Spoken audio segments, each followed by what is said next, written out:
Imagine standing before one of the most powerful and mysterious artifacts in all of Middle-earth, knowing that a single look could reveal truths too heavy to bear. This is exactly where we find Elanor Gardner, the beloved daughter of Samwise Gamgee, years after the War of the Ring has ended and peace has settled across the land. The Shire is green, the pantry is full, and life moves at its gentle, unhurried pace, yet something isn't right. Whispers linger in the corners of inns and market squares. Shadows cling where light should fall, and it's this quiet unease that drives Elanor to the one place she knows she shouldn't go, the Mirror of Galadriel. Before we step into her story, we'd love to know, where are you joining us from tonight, and what time is it there? Are you listening under the midday sun, or perhaps in the deep quiet of night? Let us know in the comments below. There's something special about sharing this moment with fellow wanderers, no matter where you are in the world. Elanor's journey isn't just about curiosity, it's about courage. She knows the stories. She's heard her father speak of the mirror's power, how it shows things that were, things that are, and things that yet may be. But she's also heard the warnings. Gazing into its depths is a risk. It can unravel the mind, tempt the spirit, and unearth dangers better left buried. Still, she can't ignore the feeling that the Shire's peace is fragile, more fragile than anyone wants to admit. So with trembling hands and a heart full of resolve, she decides to look. She has to know what lingering darkness might be stirring just beyond the edges of their contentment. What follows is a tale not of epic battles or grand armies, but of quiet bravery, hidden threats, and the enduring strength found in the most unexpected places. It's a story about what happens after the heroes have returned home, and how the echoes of a great war can still shape the lives of those who thought the fighting was over. So settle in, open your mind, and let's step into the world of Elanor Gardner, a hobbit who dared to look into the mirror long after its lady had departed, and in doing so, became a guardian of the peace her father helped win. The water within the Mirror of Galadriel, once clear and still, begins to swirl with a life of its own as Elanor leans closer, her reflection dissolving into a mist of silver and shadow. The first image that forms is not of some distant land or ancient time, but of home, the lush, rolling fields of the West Farthing. Yet something is terribly wrong. A sickly, grayish blight creeps through the crops like a slow-moving poison, withering the golden wheat and turning the soil black and barren. It is a vision of famine, a silent death crawling toward Hobbiton itself. Before she can even process this horror, the scene shifts. Now she sees the borders of the Shire, the dense tree line where the safe, familiar world gives way to the unknown. A figure stands there, cloaked in shadow, motionless and watching. It is not a hobbit, nor any friendly traveler. Its presence is one of pure patience and malevolent intent, a sentinel for some unseen threat. And then, cutting through the silence of these images, comes a sound, a faint, sorrowful echo of a song. It is a melody she has never heard, haunting and beautiful, and filled with an immeasurable loss that makes her heart ache. She stumbles backward, her breath catching in her throat. The tranquil glade suddenly feels cold, the air thick with foreboding. This was no mere daydream or trick of the light. It was a warning, stark and undeniable. Her hands are trembling, but her mind is fiercely clear. She will not let this fear paralyze her. From the pocket of her dress, she pulls out a small, leather-bound journal, a gift from her father for recording the names and blooming dates of her flowers. Now, its pages will hold a far darker catalog. With a steadying hand, she begins to write, describing every terrifying detail, the progression of the blight, the exact posture of the watcher, the mournful notes of that strange song. She knows, with a certainty that settles deep in her bones, that this message was meant for her eyes alone. This private burden, this secret knowledge of a danger no one else perceives, immediately creates a silent wall between her and the warm, contented world of her family.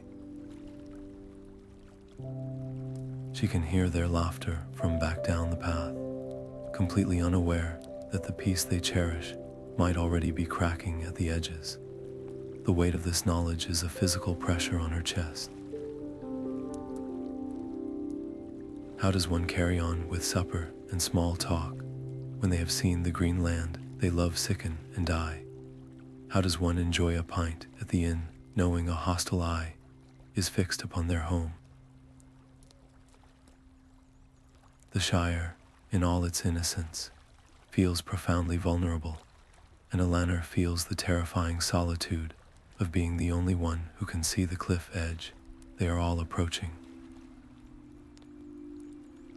Yet within that fear blooms an unshakable determination. She cannot unsee what the mirror has shown her, and therefore she cannot look away. She must find out what these visions mean. Her thoughts turn to the oldest stories of the Shire, the tales that are now little more than whispers to most hobbits. They speak of a reclusive, almost mythical old hobbit named Mr. Mugwart, who lives in a dusty smile, filled with maps and fragments of lore from days long past. If anyone remembers the world as it was before the war, it would be him. The stakes of her decision are immense. If she is wrong, if these visions are just her mind playing tricks, she risks becoming the very source of the fear she hopes to prevent, spreading panic and earning nothing but ridicule. But if she is right, and every fiber of her being screams that she is, then a shadow is indeed stirring anew, and every moment of inaction brings it closer to their doorstep. As the sun dips below the hills and long shadows stretch across the land, Elanor makes her choice. She tucks the journal, now heavy with dire prophecy, securely under her arm. With a final, hesitant glance toward the comforting lights of her home, she turns and sets out quietly into the gathering dusk, her path leading toward the old hobbit's home and whatever forgotten secrets he might guard. The path to Mr. Mugwart's smile feels longer and lonelier than any Elanor has ever walked, each familiar hedge and tree now holding a potential secret in its shadows. She finds him not inside his home, but outside in the moonlight, his gnarled hands gently tending to a patch of night-blooming flowers, as if it were the most natural thing in the world to be gardening under the stars. He doesn't seem surprised to see her, merely looks up with eyes that are milky with age, but still sharp with a deep, uncommon awareness. Elanor's courage nearly fails her then, standing before this living piece of the Shire's hidden history. How does one explain visions from an elvish mirror to a hobbit who remembers a time before the party tree? She chooses her words with immense care, speaking not of magic but of feelings, of a deep unease, and of the specific, terrifying images that have taken root in her mind: the blight, the watcher, the song. As she speaks, a profound change comes over the old hobbit. He stops his puttering and stands perfectly still, his gaze turning inward, looking through her into some distant, painful past. The moonlight seems to etch the lines of his face even deeper. When he finally speaks, his voice is a low, rustling whisper, like pages turning in a long, unopened book. He confirms her deepest fear. The War of the Ring, he says, was not a clean ending. Victory was won, yes, but like any great conflict, fragments were scattered in its wake. Not all who served the enemy were captured or destroyed. Some, he murmurs, men of cunning and cruelty, who had done the bidding of Isengard or the Dark Lord's other lieutenants, simply melted away into the wilderness. They fled into the forgotten corners of Eriador, into the dark woods and lonely hills, and there they have remained, watching and waiting for a sign, for a moment of weakness, for a chance to reclaim a sliver of the power they once craved. His words are a key turning in a lock, and the door it opens is a terrifying one. Her vision was not a possible future, it was a present danger. The watcher at the border is real. The sense of a creeping sickness is a tangible threat. The weight of this confirmation is immense, a heavy cloak of responsibility settling onto her shoulders. But old Mugwart does not leave her with only fear. He gestures for her to follow him into his smile, a place that smells of dried herbs, old pipe weed, and dust. From a battered chest, he pulls out a piece of parchment, so old it crackles in his hands. It is a map, but unlike any she has seen. It shows the Shire not as a place of cozy farms and inns, but as a land bordered by ancient perils. His bony finger traces a path that skirts the ominous edge of the old forest, pointing to symbols that mark forgotten lookouts and hidden ways. Paths that were old when her grandfather was a tween. He presses the map into her hand, his grip surprisingly firm, and warns her that not all things that were defeated were truly destroyed. Some evils, he says, just learn to hide better. Now, Elanor faces a new and difficult conflict. Can she trust the fragmented memories of this eccentric old hobbit? His tale is incredible, a thread pulled from the grand tapestry of a war that feels like ancient history to everyone else. Yet his knowledge of the map, the grim certainty in his eyes, and the way his story fits so perfectly with the mirrors warning all ring with a dreadful truth. To believe him is to accept that the world is far more dangerous than she ever imagined. To dismiss him is to potentially ignore the only warning they might ever get. The choice is hers alone, standing there in the quiet of the night, with the map feeling like a live coal in her hand. She makes her decision. She will not wait for the Blight to reach their fields, or for the Watcher to step out of the shadows. She will go to the source. She resolves to investigate the paths marked on this ancient map, to venture into the places that are spoken of in hushed tones around the fire. The old forest, the woody end, lands that good, sensible hobbits have the wisdom to avoid.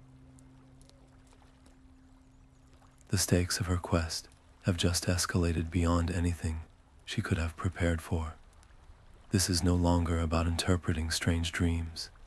It is about confronting a real and present danger left over from the greatest war of the age. The peril feels immediate and personal. She is no longer just Samwise Gamgee's daughter. She is a guardian stepping onto a path walked by rangers and elves, a path that leads directly into the realm of old, enduring evils.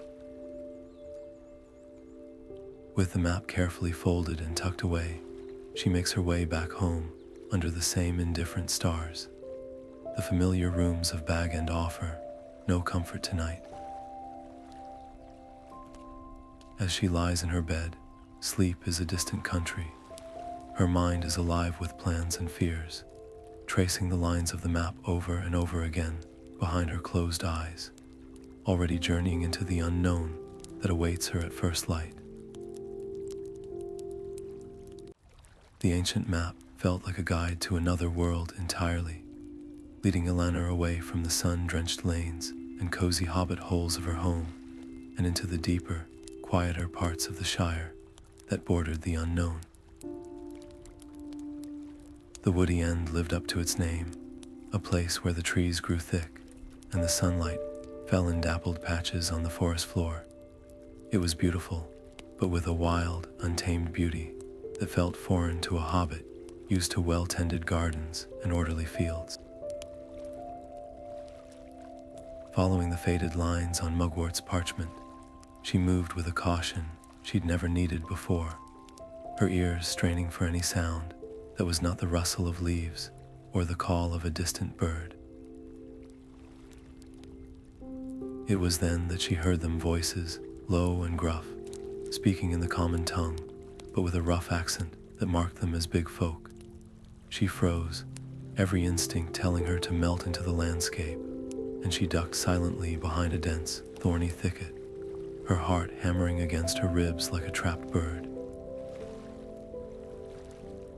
The two men were not trying to be quiet. They simply spoke in the hushed, confident tones of those who believe they are completely alone.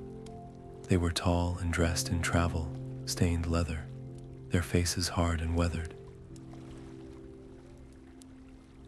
Elanor held her breath, pressing herself into the earth, still waiting for the sign from the north.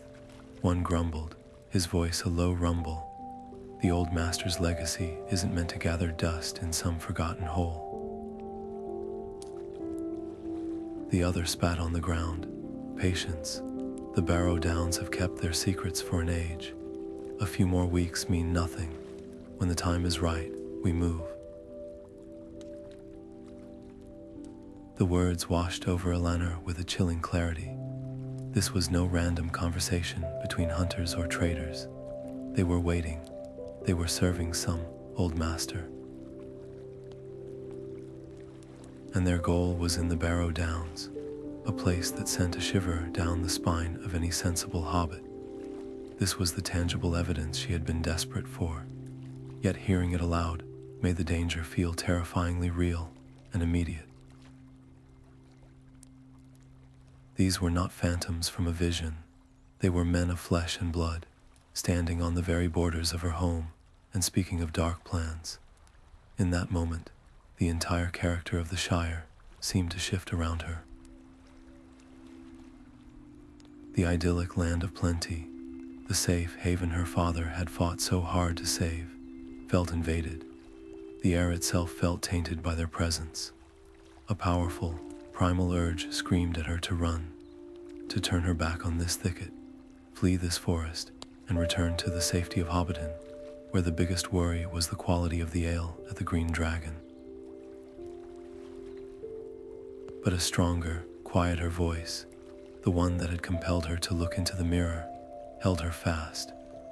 Fleeing would mean leaving this threat unexamined. It would mean allowing these whispers to grow into actions that could harm everything she loved. The conflict was a physical pain in her chest, a battle between the sensible hobbit she was raised to be and the guardian she was being forced to become. Her decision was made not with bold courage, but with a resigned necessity. She had to know more. She had to learn their plans. The stakes of her quiet observation were no longer about personal fear or curiosity. They had escalated into a matter of the Shire's security. These men were not mere wanderers or lost travelers. They were part of something organized, a hidden threat with a purpose, and they were operating on the very doorstep of her home. Every snapped twig, every rustle of a leaf as she shifted her weight, felt like a thunderclap that could give her away. To be discovered was unthinkable. As the men finished their conversation and began to move north, further away from the Shire's heartland and toward the dreaded Barrow-downs, Elanor knew she could not let them out of her sight. With a deep, steadying breath that did little to calm her nerves, she began to follow, moving from tree to tree with a stealth she never knew she possessed. The curiosity that had driven her here was now thoroughly mixed with a cold, gripping dread, for she was no longer just an observer. She was a hunter tracking her prey, and the path was leading directly into the mouth of danger.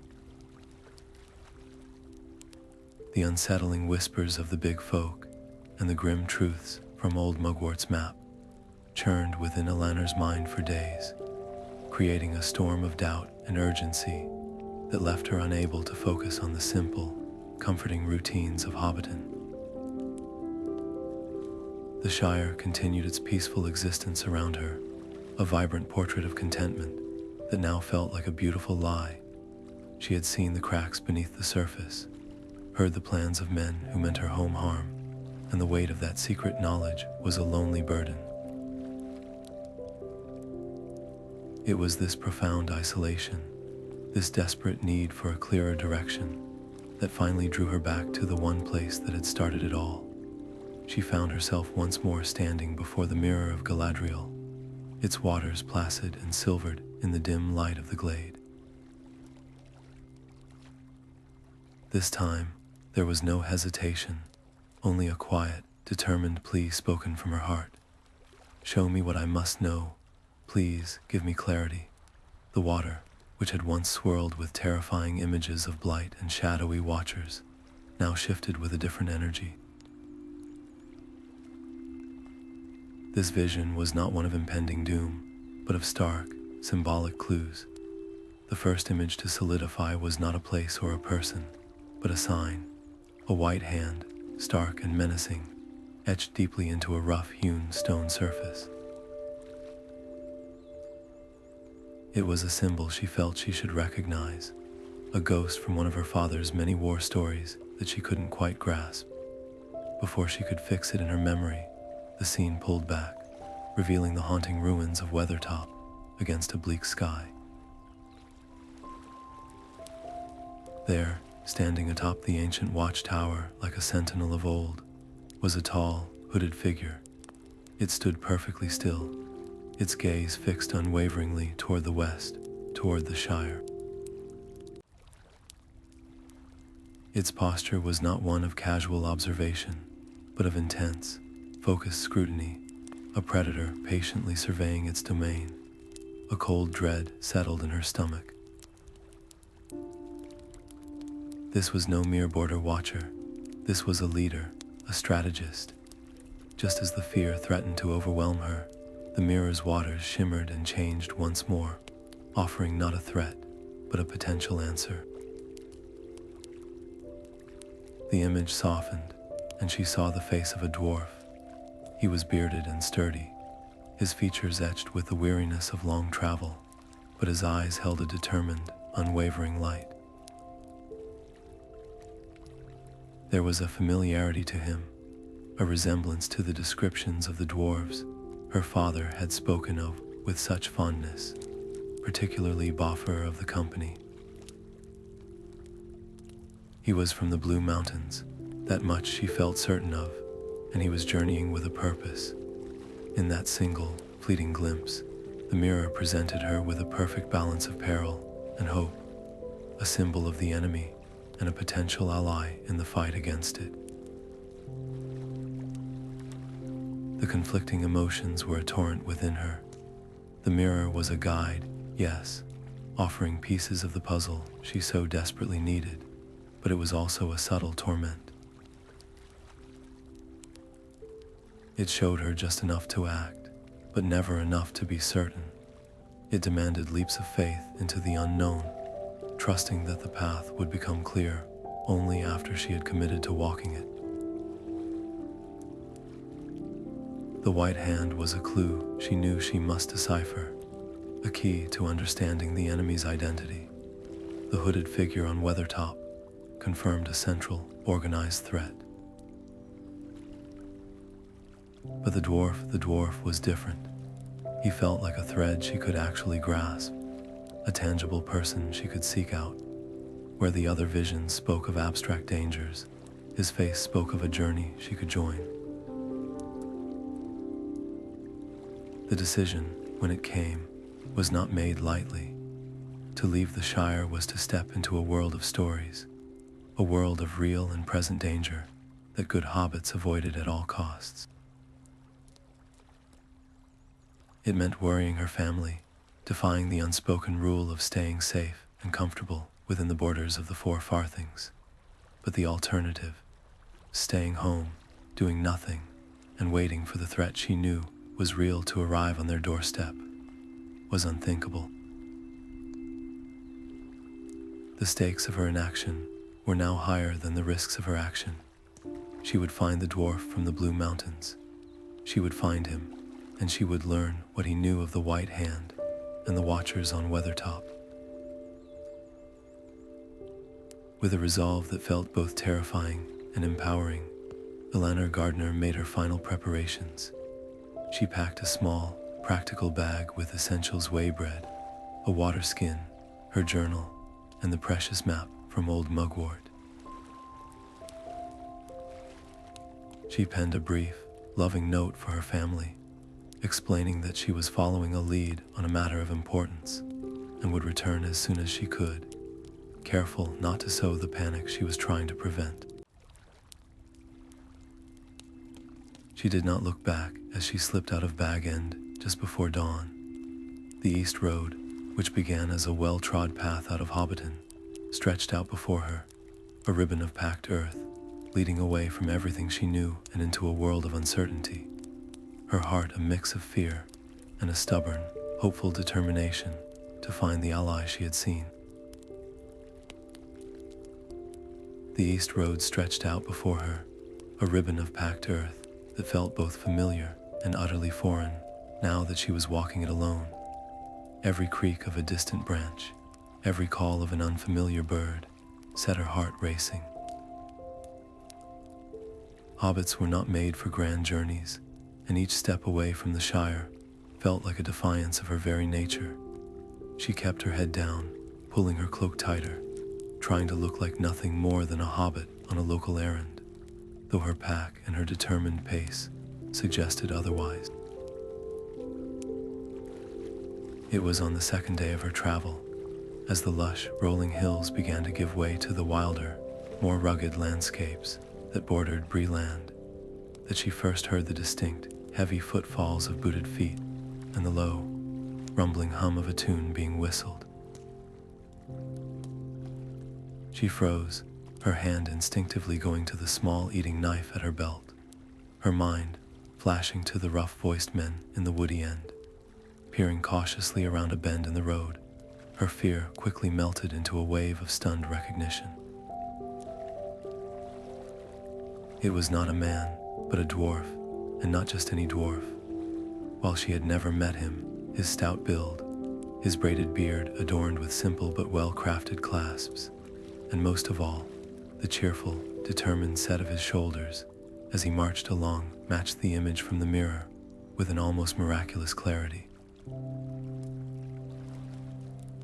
Gathering every ounce of her courage, Elanor stepped out onto the road, her voice small but clear against the vastness of the landscape.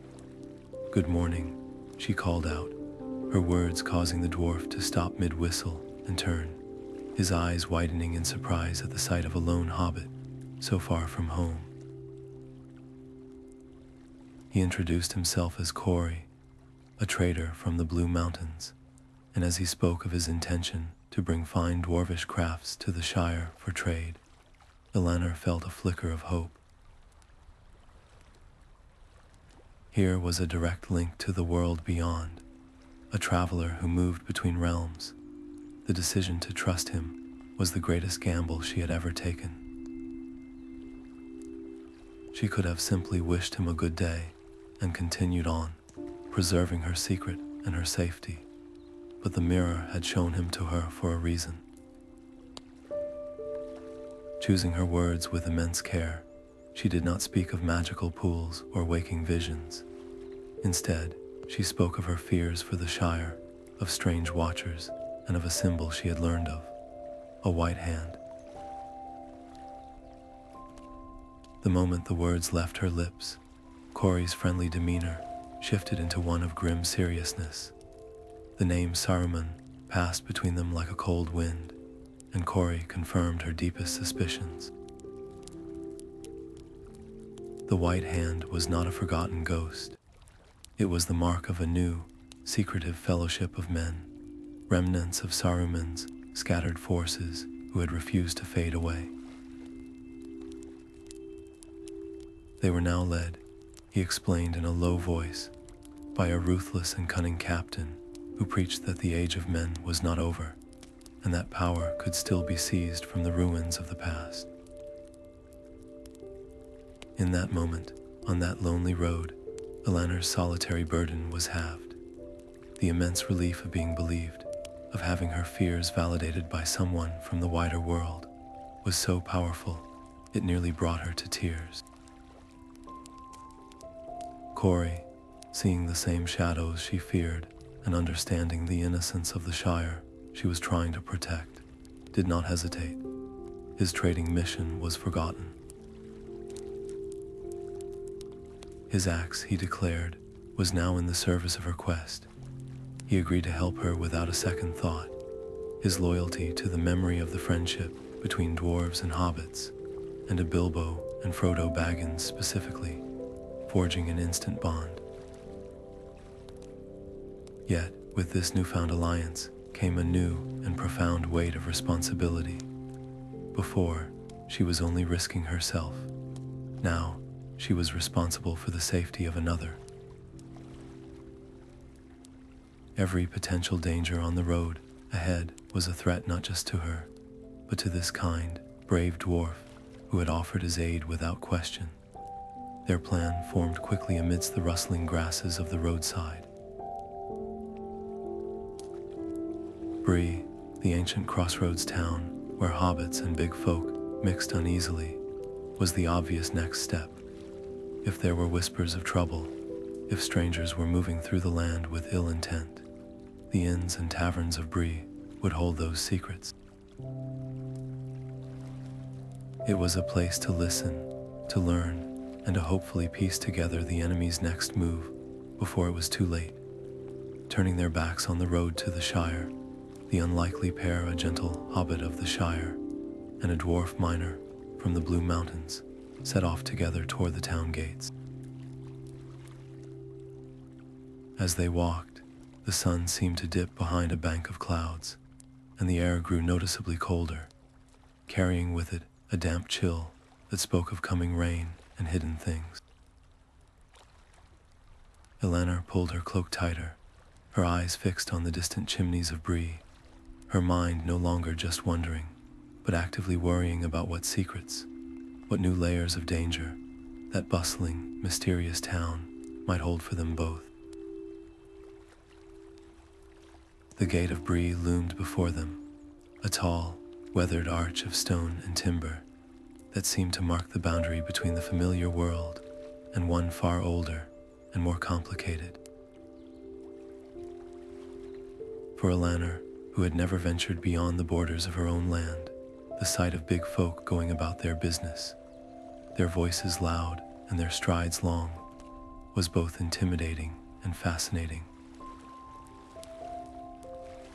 The prancing pony, with its warm, inviting glow and the sound of laughter spilling from its windows, felt like an island of refuge in this strange new sea. Stepping inside was to be enveloped by a symphony of clinking tankards, boisterous chatter, and the rich, savory smell of stew and pipe weed. It was a place of stories, and they had come to listen. Corey, with the innate confidence of one used to navigating crowded inns across Eriador, found his bearings immediately. He guided Elanor to a corner table that offered a good view of the room, but was shrouded in shadow, a perfect spot for observation. With a reassuring nod, he left her there and moved through the crowd with a purpose, his stout figure weaving between tables as he sought out familiar faces. Elanor watched, her hands wrapped tightly around a mug of cider she didn't drink, as he first clapped shoulders with a group of dwarves whose armor was still dusted with the grit of the road.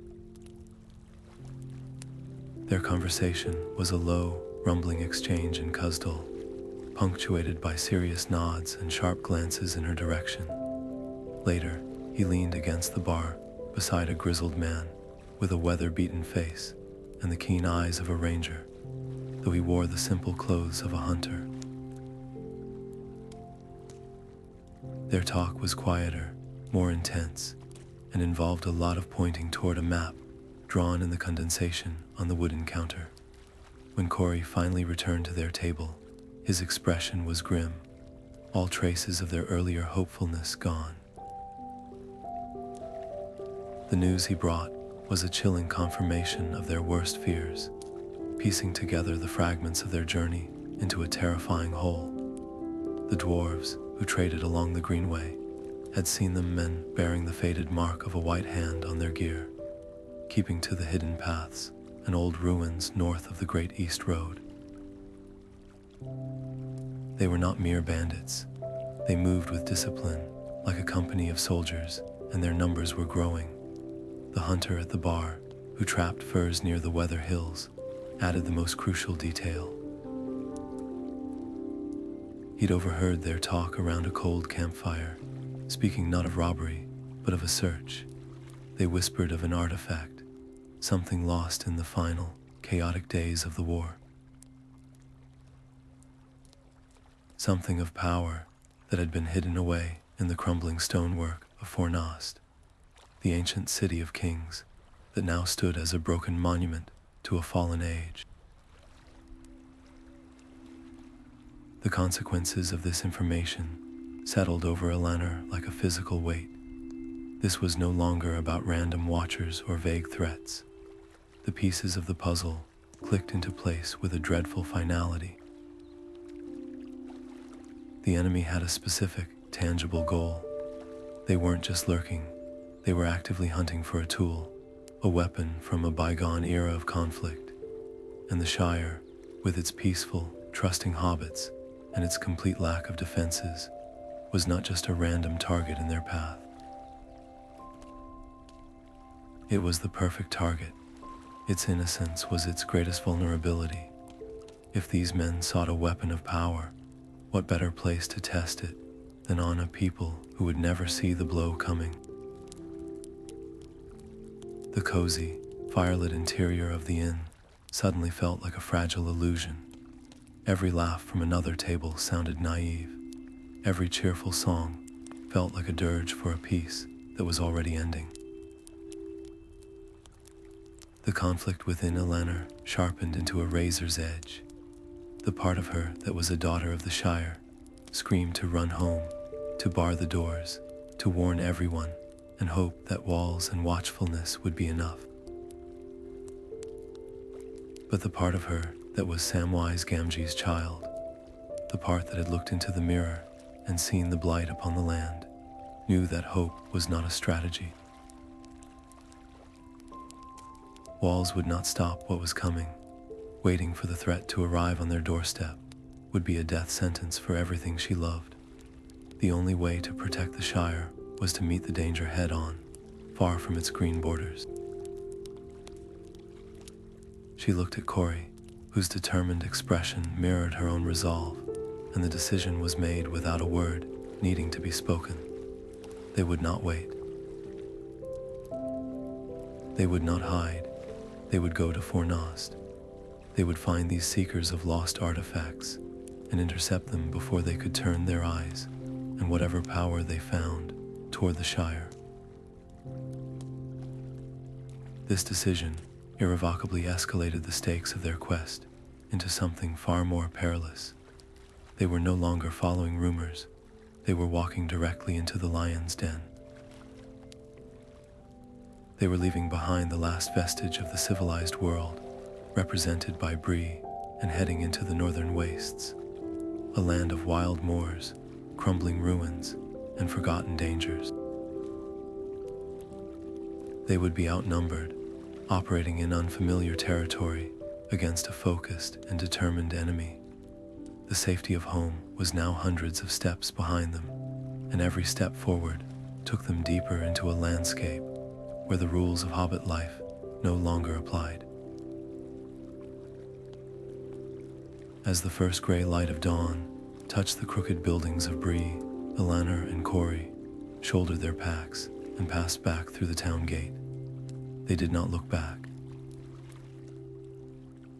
Their purpose was a fire in their hearts, burning away the morning chill and quickening their steps as they turned onto the cold, northward road, leaving the world of inns and safety behind for the open, uncertain wilds. The journey north from Bree was a lesson in changing landscapes and growing tension. The cheerful, well-trod road gave way to a soggy, uneven track that skirted the fringes of the infamous Midgewater marshes. The air itself grew thick and heavy, buzzing with the incessant whine of insects and carrying the damp, peaty smell of stagnant water and decay. It was a miserable place to make camp, but the light was fading fast, and navigating the treacherous, hidden sinkholes of the marsh in the dark was a risk they couldn't take. They found a relatively dry hummock of land, surrounded by gnarled, stunted trees, and with a shared, silent agreement, decided it would have to suffice for the night. They dared not light a fire, fearing its beacon would be seen for miles in the flat, open land, so they huddled in the deepening gloom, eating waybread in silence and listening to the strange, gurgling sounds of the marsh settling in for the night. It was in that profound silence, broken only by the chorus of frogs and insects, that Elanor first felt it a prickle on the back of her neck, a primitive, gut-deep sense that they were not alone. She sat up straighter, her eyes straining against the murky darkness, but saw nothing. She told herself it was just the unease of the place, the natural fear of the wild. But then Corey, who had been leaning against his pack with his eyes closed, went perfectly still. His hand, almost imperceptibly, crept toward the haft of his axe lying beside him. He had heard it too, the soft, deliberate squelch of a boot, carefully placed in the wet ground, a sound that did not belong to any marsh creature. In that heart-stopping instant, the theoretical danger of their mission vanished, replaced by the immediate, breath-stealing reality of an ambush. Two figures erupted from the reeds with a speed that was shocking. They were men, lean and hard-faced, and the faded white hand symbol was just visible, daubed on the worn leather of their jerkins. They moved with a cruel efficiency, one lunging directly for Corey with a short, ugly sword, while the other circled, his eyes fixed on Elanor. The world seemed to slow down and speed up all at once. Corey was on his feet in a flash, his dwarven axe meeting the attacker's blade with a ringing clang of steel that tore through the night's quiet. He was a solid, unmovable wall of dwarven strength, his movements economical and powerful, but he was outnumbered and tasked with protecting a companion. Elanor's first instinct was pure, paralyzing terror. This was not a story from her father's book. This was the cold gleam of steel meant for flesh, the grunt of effort from a man trying to kill her friend. The comfortable world of the Shire was a million miles away, but as she watched Corey hold his ground, a fierce, protective courage surged through her, burning away the fear. She was a hobbit, small and unskilled with weapons, but she was not without resources. Her wits were her weapon. Thinking faster than she ever had in her life, she grabbed a thick woolen blanket from her pack, and using the flint and steel Corey had given her for lighting campfires, managed to strike a spark onto its dry edge. It smoldered, then caught, and she flung the burning blanket toward the second assailant who was trying to flank Corey. At the same time, she let out a piercing, wordless shriek, a noise so shrill and unexpected in the desolate marsh that both attackers flinched, their concentration broken for a crucial second. The diversion was enough. Corey used the moment to shove his opponent back with a mighty heave and brandish his axe in a wide arc, forcing both men to retreat a step. The fire, though small, created a chaotic, flickering light that danced wildly over the scene, making the familiar unfamiliar and turning the marsh into a landscape of leaping shadows. Between the unexpected blaze and the terrifying noise, the men hesitated, their advantage of surprise gone. With a final, hateful glance, they melted back into the thick reeds from whence they came, their retreat as silent and swift as their attack had been. The sudden silence that descended was louder than the clash of steel had been. Elanor stood trembling, the acrid smell of smoke clinging to her clothes, and the echo of her own scream still ringing in her ears. Corey stood panting, his axe still held ready, his eyes scanning the darkness for any further movement. They were unharmed, but the encounter had left a different kind of wound. The last fragile illusion of safety was utterly shattered. Their enemies were not a vague notion. They were real, they were skilled, and they were actively hunting them.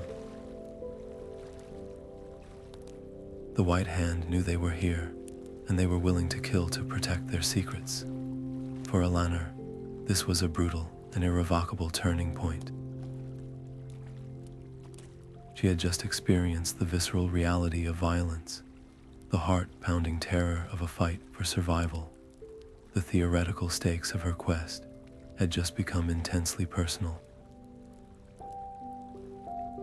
She could no longer afford the luxury of fear that froze the limbs. She had to learn to channel it into the focus that sharpens the mind. She had to steel herself, to harden her resolve against the horrors that clearly lay ahead. This was no longer an adventure. It was a war, and she was now a soldier in it. Their strategy had to change immediately. Traveling by day on open paths was an invitation for another attack. Their camp, even in a supposedly hidden spot, was clearly vulnerable. Wordlessly, they came to the same decision. They would become creatures of the night. They would move under the cover of darkness, using the stars and Corey's innate sense of direction to guide them. They would avoid the open road, sticking to the thicker cover along the tree lines and rocky outcrops, even if it made the journey slower and more difficult. The urgency of their mission was now a drumbeat in their blood, each beat a reminder that their enemies were not just ahead of them, but potentially all around them. As they gathered their scattered belongings, extinguishing the last of the smoldering blanket, the world itself seemed to transform.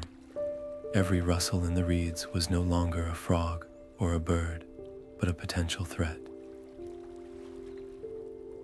Every shadow cast by the gnarled trees held the shape of a watching man. Under the cold, indifferent gaze of the moon, they pressed onward into the deeper darkness, two small figures in a vast, hostile land, knowing that every step forward was a step deeper into the waiting eyes of their enemies. The cold dread of the marsh ambush lingered for days, a chill that no campfire could ever hope to warm. Every shadow felt like a threat, every snapped twig a potential signal of their approach. The confident purpose that had driven Elanor from the Shire began to waver under the constant, grinding pressure of fear. Were they walking into a trap? Were they even on the right path? Doubt, that most insidious of enemies, had begun to gnaw at the edges of her resolve. One evening, as they huddled in a shallow cave for shelter. The weight of it all became too much. She needed a sign, a confirmation, anything to prove that the terrifying path they were on was the right one. With trembling hands, she filled her small, polished steel drinking basin with water from her skin, creating a humble makeshift mirror under the faint light of the stars. It was a desperate act, a child's imitation of a power she could not hope to truly command, but her need for guidance outweighed her fear. She stared into the still, dark water, her own worried reflection staring back. She whispered her plea into the night, not to any power, but to the memory of clarity she had felt in Galadriel's glade. For a long moment, nothing happened. Then, the surface of the water in the basin seemed to shimmer, not with reflected starlight, but with a light of its own. Her own face dissolved, and a new image rushed into focus with a startling, crystalline clarity that her previous visions had lacked. She saw a man, tall and broad-shouldered, standing amidst the broken arches and tumbled stones of a great ruin she instinctively knew was Fornost. His face was harsh, lined with age and hardship, and marked by a terrible, pale scar that ran from his temple down to his jaw. This was no common foot soldier. His bearing screamed of authority, of command, and in his hand he held not a weapon, but a tightly rolled scroll of ancient parchment, its edges frayed and faded. He studied it with an intensity that was almost hunger, his finger tracing a path on the yellowed page, but the vision was not done with her. The scene in the water shifted once more, pulling back from the scarred man to show a wider view. She saw the true mirror of Galadriel itself, standing serene and untouched in its hidden glade, and as she watched, her own face appeared in its waters, her eyes wide with the vision she was currently witnessing. Then another face flickered into view beside hers, an elf with eyes of ancient sorrow, gazing from some distant woodland. Then another, a dwarf in a deep hall, his brow furrowed in concern. And another, countless eyes from all corners of Middle-earth were also gazing into similar pools, their expressions a mixture of worry, curiosity, and dread. She was not alone in her watching. She was part of a silent, unseen network of gazes, a tapestry of concern woven across the lands. The consequences of this realization struck her like a physical blow. The mirror was not a singular object. Its power, or something like it, was still being accessed by many, and not all those eyes held good intent. The thought was terrifying. Had the enemy also learned to scry? Were they, even now, watching her back as she watched them? The scarred leader held the key. That scroll was clearly a guide, a map to whatever artifact they sought. To possess it would be to unravel their entire plan, but the act of looking for it had now become exponentially more dangerous. The mirror, this tool of truth she had relied upon, felt suddenly like a two-way window. Every time she sought its guidance, she might be exposing her own position, her own intentions, to those who wished her harm. It was both her greatest asset and a potential trap, a source of clarity that also made her terribly, vulnerably seen. This profound conflict settled deep within her soul. The connection to the mirror was no longer just a matter of curiosity or duty. It felt like a tangible thread, linking her to a vast, unseen world, and the pull of it was both comforting and horrifying.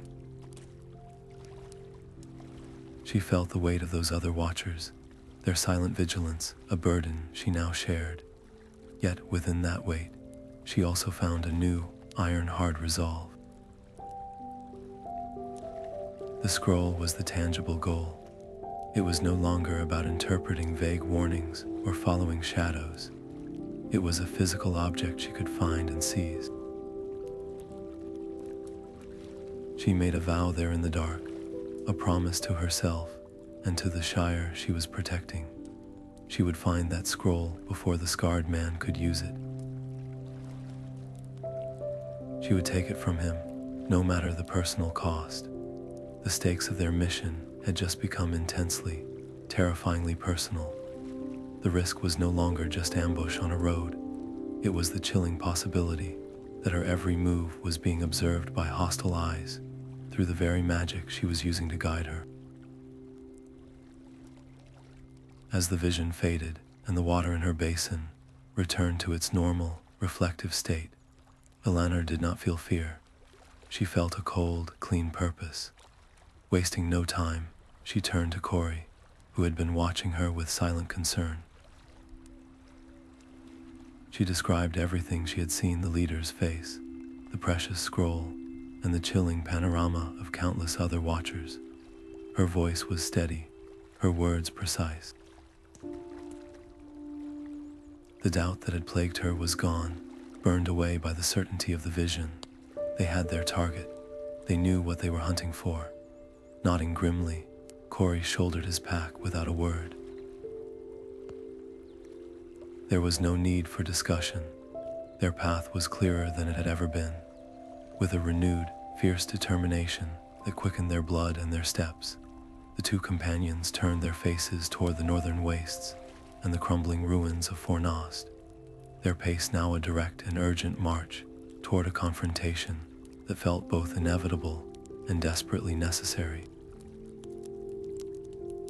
The ruins of Fornost rose before them like the broken bones of a long-dead giant, a sprawling graveyard of stone and memory that seemed to suck the very warmth from the air.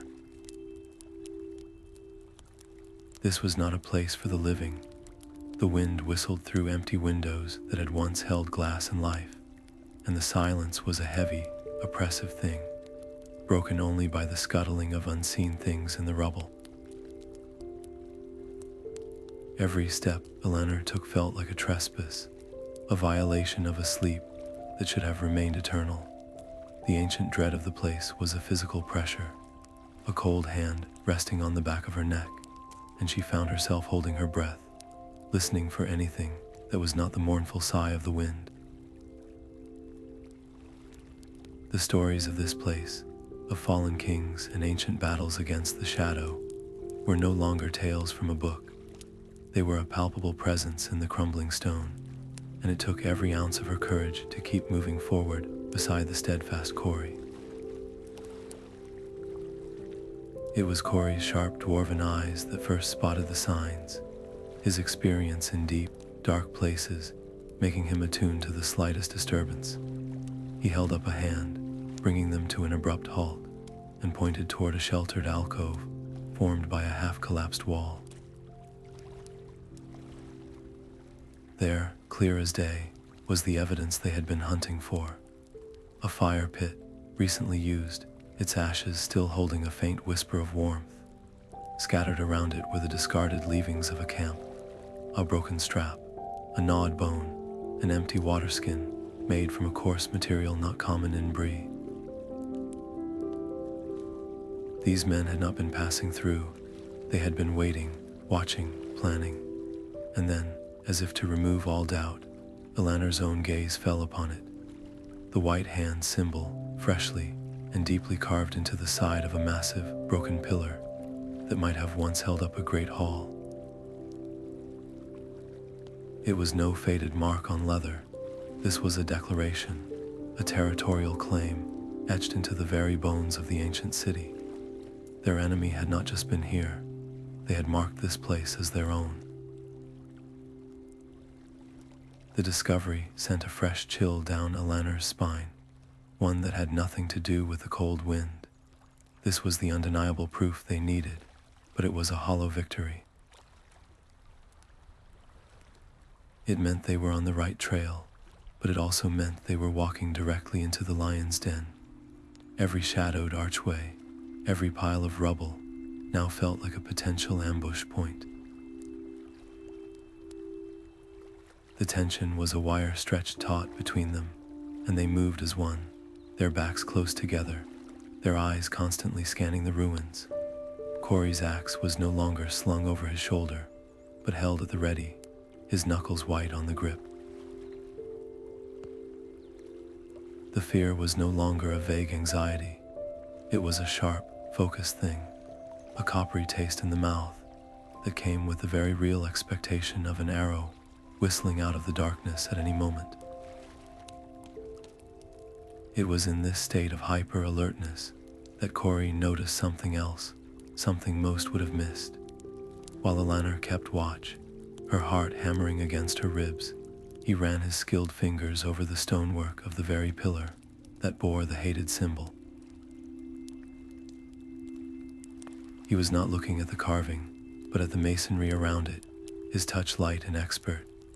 He muttered something in Khuzdal, a low, grumbling sound of satisfaction, and then with a firm press on a stone that seemed no different from any other, a small, hidden compartment clicked open with a groan of protesting stone.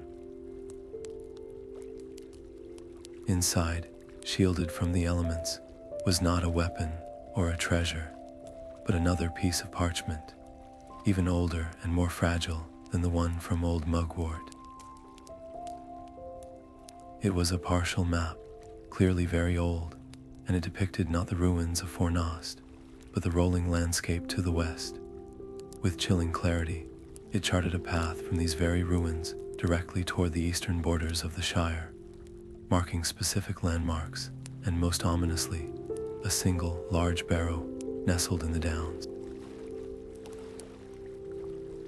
The consequences of this find were immediate and staggering.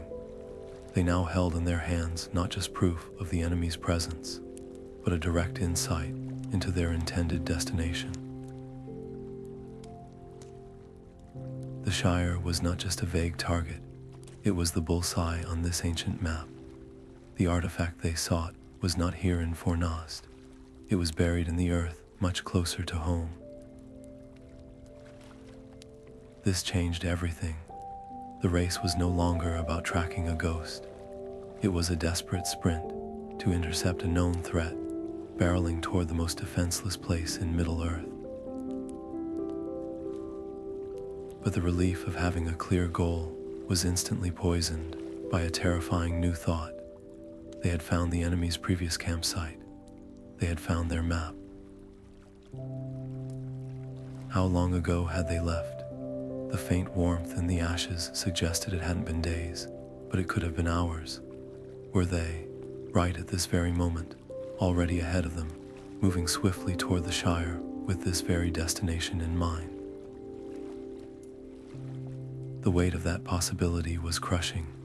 Time, which had felt like an ally when they were gathering clues in Bree, was now a vicious enemy slipping through their fingers. There was no time for caution, no time for elaborate plans. Every moment spent in these accursed ruins was a moment the enemy gained on them. The decision was made in a shared, frantic glance between the hobbit and the dwarf. They would not linger here a second longer. They would not try to find more clues in Fornost. They would take this map and they would run. They would use every ounce of speed and cunning they possessed to cut across country, to get ahead of this threat, to place themselves between the White Hand and the green, peaceful land they were determined to protect. The stakes had escalated from an investigation to a rescue mission, and the price of failure was too horrific to contemplate. With the precious, terrifying map secured inside Eleanor's tunic, they turned their backs on the gloom of Fornost and began to retrace their steps out of the city of ruins. But as they passed through the broken gateway and back into the open air, a sudden, bitter wind swept down from the north, cutting through their clothes and raising goosebumps on their skin. It was a wind that carried the smell of cold stone and distant rain, and it moaned through the empty streets behind them like a lament. And in that moment, Both Elanor and Corey stopped dead in their tracks. It was not just the wind, it was a feeling, a primal instinct that screamed a warning they could not ignore. The sense of being watched, which had been a constant, low-level anxiety within the ruins, now intensified into a sharp, focused pressure between the shoulder blades. They were no longer the hunters, they were the hunted. Someone, or something, had been watching them the entire time, and now that they were leaving, it had begun to follow. Sleep, when it finally came, offered no true rest for Elanor. It was a thin, troubled veil over a mind, churning with the cold dread of foreknowledge and the chilling certainty of being followed. In this fitful state, the dream found her. It was not the gentle mirror of Galadriel's glade this time, but something vaster, more profound. She felt herself floating in a space between worlds, and before her, countless pools of water shimmered into existence, each one a perfect, silvery circle of light in the darkness. And in each pool, a face was reflected. She saw the enemy leader with his scarred face, his gaze fixed on his own dark purposes, just as she had seen him before. But then the vision expanded, pulling back to reveal a breathtaking tapestry of vigilance. In a sun-dappled forest glade, an elf lord with eyes as old as the trees stared into a basin of crystal-clear water, his elegant features etched with a deep and sorrowful concern.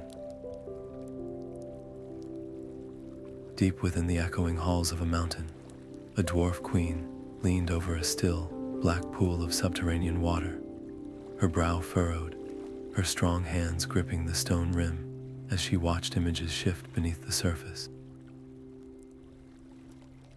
And in the white city of Minas Tirith, a stern-faced captain of Gondor gazed into a ceremonial fountain in a quiet courtyard, his hand resting on the pommel of his sword, a look of grim determination on his face. They were all watching, elves, dwarves, men, scattered across the vastness of Middle-earth, separated by leagues and language and culture, yet united in this single, silent act of witnessing. They were all seeing fragments of the same rising shadow, each from their own unique vantage point. The realization that washed over her was a wave of conflicting emotions, so powerful it nearly woke her. The immense, crushing loneliness that had been her constant companion since she first looked into the mirror finally began to lift. She was not alone, foolish hobbit, shouting into the wind. She was one voice in a great, silent chorus of concern, a single thread in a web of watchers that spanned the entire known world. The relief was so potent, it was almost a physical sensation, a warmth spreading through her chest. But it was instantly followed by a new, and in some ways heavier, burden of understanding. This struggle was not her private nightmare. It was not even just a threat to the Shire. The shadow she was chasing was a blight with roots that reached far beyond her borders, a concern for every free race in Middle-earth, the weight of her mission multiplied 100-fold. This revelation immediately birthed a new and painful conflict within her. If so many powerful, ancient, and wise beings were aware of this gathering threat, why had none of them acted? Why were the elves remaining in their hidden forests? Why were the dwarves not marching from their mighty halls? Why was Gondor, the greatest kingdom of men, not sending its armies north? The question swirled in her mind, feeding a seed of doubt and frustration. Were they, in their wisdom, simply waiting? Was she, a simple hobbit from the Shire, somehow meant to be the one to take the first step? The idea was absurd, terrifying, and yet it settled in her heart with a strange and undeniable rightness. Perhaps the great powers of the world were too distant, too burdened by their own histories and responsibilities, to see the specific danger to her small, overlooked corner of the world. Perhaps the mirror had shown her not because she was the most powerful watcher, but because she was the one closest to the danger, the one with the most to lose. Lying there in the pre-dawn gloom, with Corey's steady breathing a comfort beside her, Elanor made a decision that felt both incredibly bold and utterly necessary. She could not wait for the mighty to act. She would not let her home be collateral damage in a larger game she didn't understand. But she was also wise enough to know that she and Corey could not face this alone. If the elves of Rivendell, with all their ancient power and knowledge, were also watching, then they deserved to know what she had discovered. As the first faint light of dawn began to paint the eastern sky, she took out her journal and a piece of charcoal. Her hand trembled only slightly as she began to write a message, not as a frightened child, but as Elanor Gardner of the Shire, a fellow watcher reporting her findings. She wrote of the white hand, of the map to the Barrow, of the scarred leader, and of the palpable danger now moving toward the Shire. She did not beg for salvation. She asked for counsel, for whatever aid they could spare, or at the very least, for their wisdom. The stakes of this simple act of sending a letter felt as immense as any battle. By reaching out, she was formally acknowledging that the threat was beyond her capacity to handle alone. She was inviting the larger world into the Shire's affairs, something that had rarely ended well in Hobbit tales. What if her call for help went unanswered? What if it was too late? What if the elves, in their ancient ways, deemed the matter beneath their notice? The hope that help might be on the way was a fragile, precious thing, and the fear of that hope being dashed was almost too much to bear.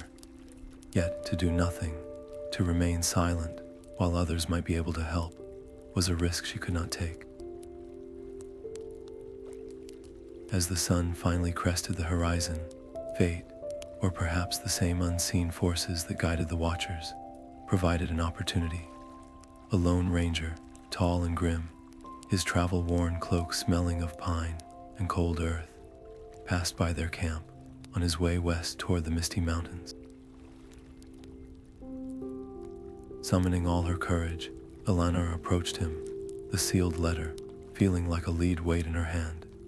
She met his keen, assessing gaze, and simply asked if he would carry a message to the last homely house.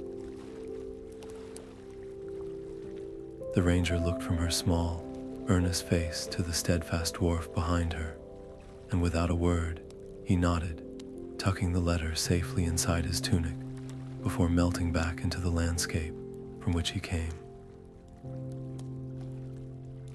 With the message entrusted to the wind and the hope of allies, Elanor turned away from the rising sun and the path to Rivendell. The plea for help was sent. Now, she had to focus on the immediate, tangible danger, drawing ever closer to everything she loved. The map clutched in Eleanor's hand felt less like a guide and more like a countdown. Each landmark they passed a ticking moment, bringing them closer to a confrontation they were desperately trying to prevent. The landscape began to shift from the wild, open moors into something more familiar, yet infinitely more menacing, the rolling green hills that marked the very eastern borders of the Shire. The sight of home should have been a comfort, but instead, it twisted a knot of dread in her stomach. They were here.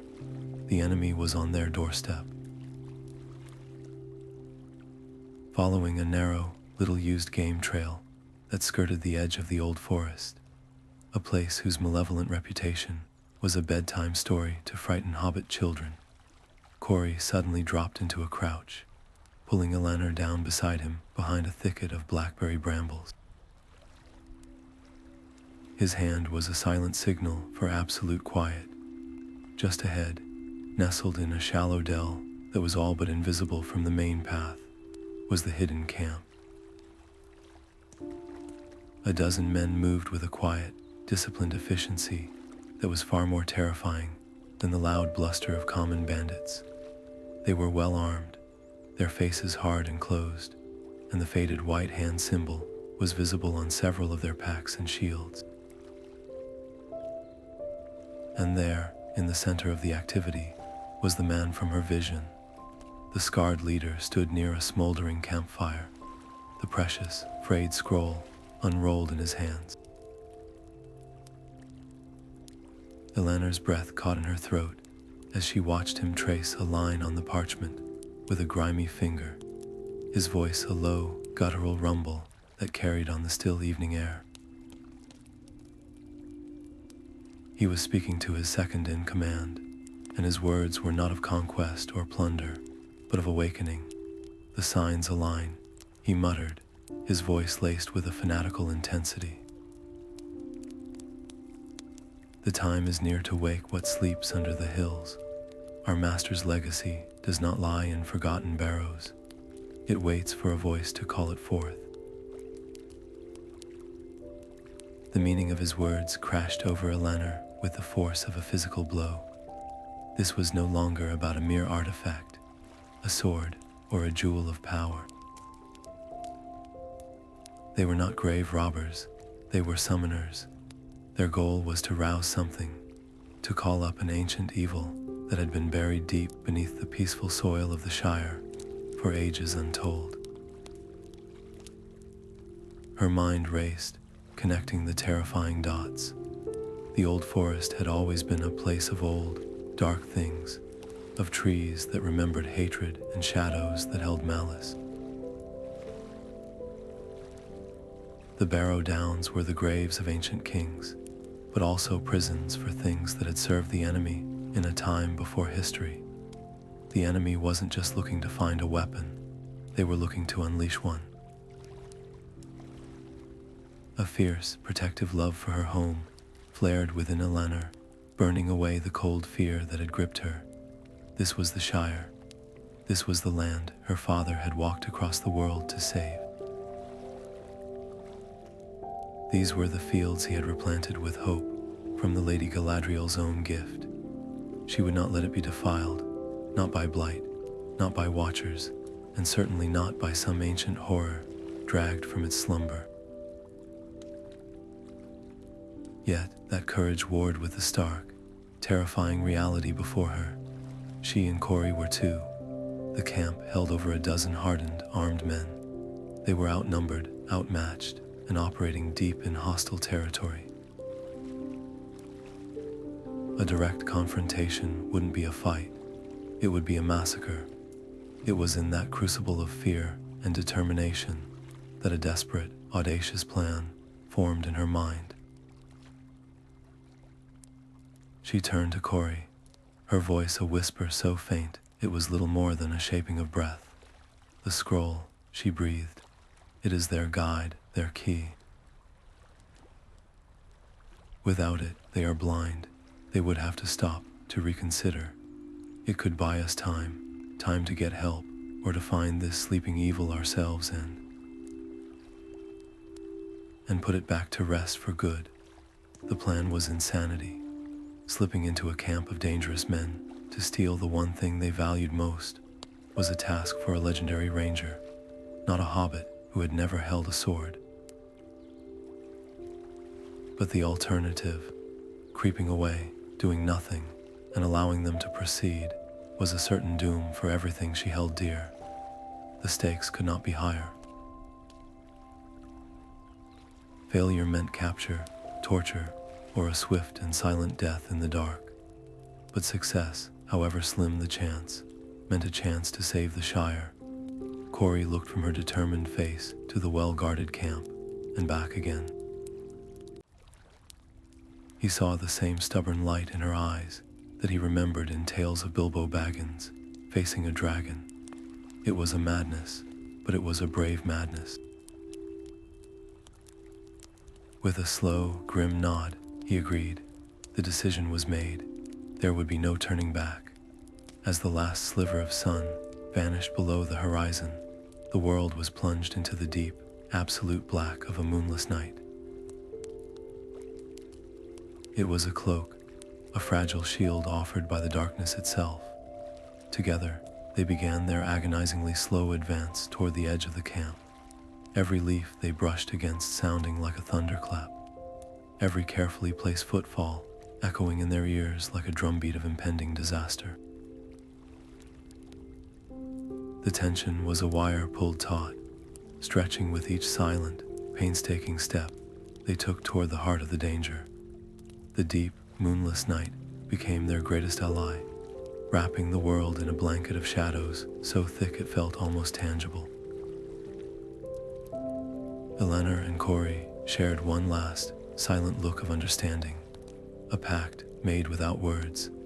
Then, with a deep breath that did little to calm the frantic beating of her heart, Corey moved. He did not charge into the camp with a roar. His was a subtler, more cunning form of distraction. Circling wide to the far side of the dell, he began to mimic the sounds of the forest with an uncanny accuracy. The panicked crash of a deer through the undergrowth, the low, challenging growl of a wild boar, the sharp crack of a heavy branch breaking under an unseen weight. The effect was instantaneous. The quiet discipline of the camp shattered. Men snapped to attention, their hands flying to sword hilts, their heads whipping toward the source of the noise. Shouted questions and gruff orders filled the air, pulling sentries from their posts and drawing all eyes away from the center of the camp. This was Elanor's moment. While the chaos of Corey's forest symphony unfolded, she became a creature of pure silence and shadow. Her small size, which so often made her feel vulnerable in the world of big folk, was now her greatest asset. She dropped to her hands and knees, then lower, her belly nearly brushing the cool earth as she used every dip and hollow in the ground for cover. She moved not like a hobbit, but like a fox, fluid and utterly silent, her breathing so controlled it was barely a whisper. The scent of damp soil and wood smoke filled her nostrils, and her entire world narrowed to the space between her and the scarred leader's pack, which lay discarded near the fire where he had been studying it. The world seemed to slow down, each second stretching into an eternity. She could see the flickering firelight dancing on the worn leather of the pack, could hear the rough voices of the men arguing about the noise in the trees, could feel the precious, terrifying seconds slipping away. Her fingers, trembling only slightly, found the buckle of the main flap. It opened with a soft click that sounded to her like a thunderclap, but the men were too distracted to hear. She reached inside, her hand brushing against a whetstone, a lump of hard bread, a coil of rope, and then, there it was, the familiar feel of old, dry parchment, tightly rolled and bound with a simple leather thong. The scroll, she closed her hand around it, feeling its immense significance as a physical weight. This was it, the key to their entire plan. With a slow, deliberate motion, she withdrew it and tucked it securely inside her own tunic, the parchment cool against her skin. The first part of their impossible mission was a success. A wild, giddy thrill of triumph surged through her, so potent it made her head spin. They had done it. They had outwitted them, but fate, it seemed, had a cruel sense of timing. As she began her agonizingly slow retreat, inching backward away from the firelight and into the welcoming darkness, the forest chose that exact moment to betray her. Her foot, placed with infinite care, came down on a dry, brittle twig, hidden under a layer of fallen leaves. The sound was tiny, insignificant, a faint snap that should have been lost in the night. But to a guard whose nerves were already stretched taut by the strange forest noises, it was a beacon. His head snapped around, his eyes sharp and suspicious, locking directly onto the small, hunched form trying to melt into the earth. For a single heart-stopping second, there was silence. Then his shout tore through the night. "Intruder!" at the commander's pack. The camp erupted. The thrill of success evaporated, instantly replaced by a cold, primal terror that flooded her veins. There was no more stealth. There was only flight.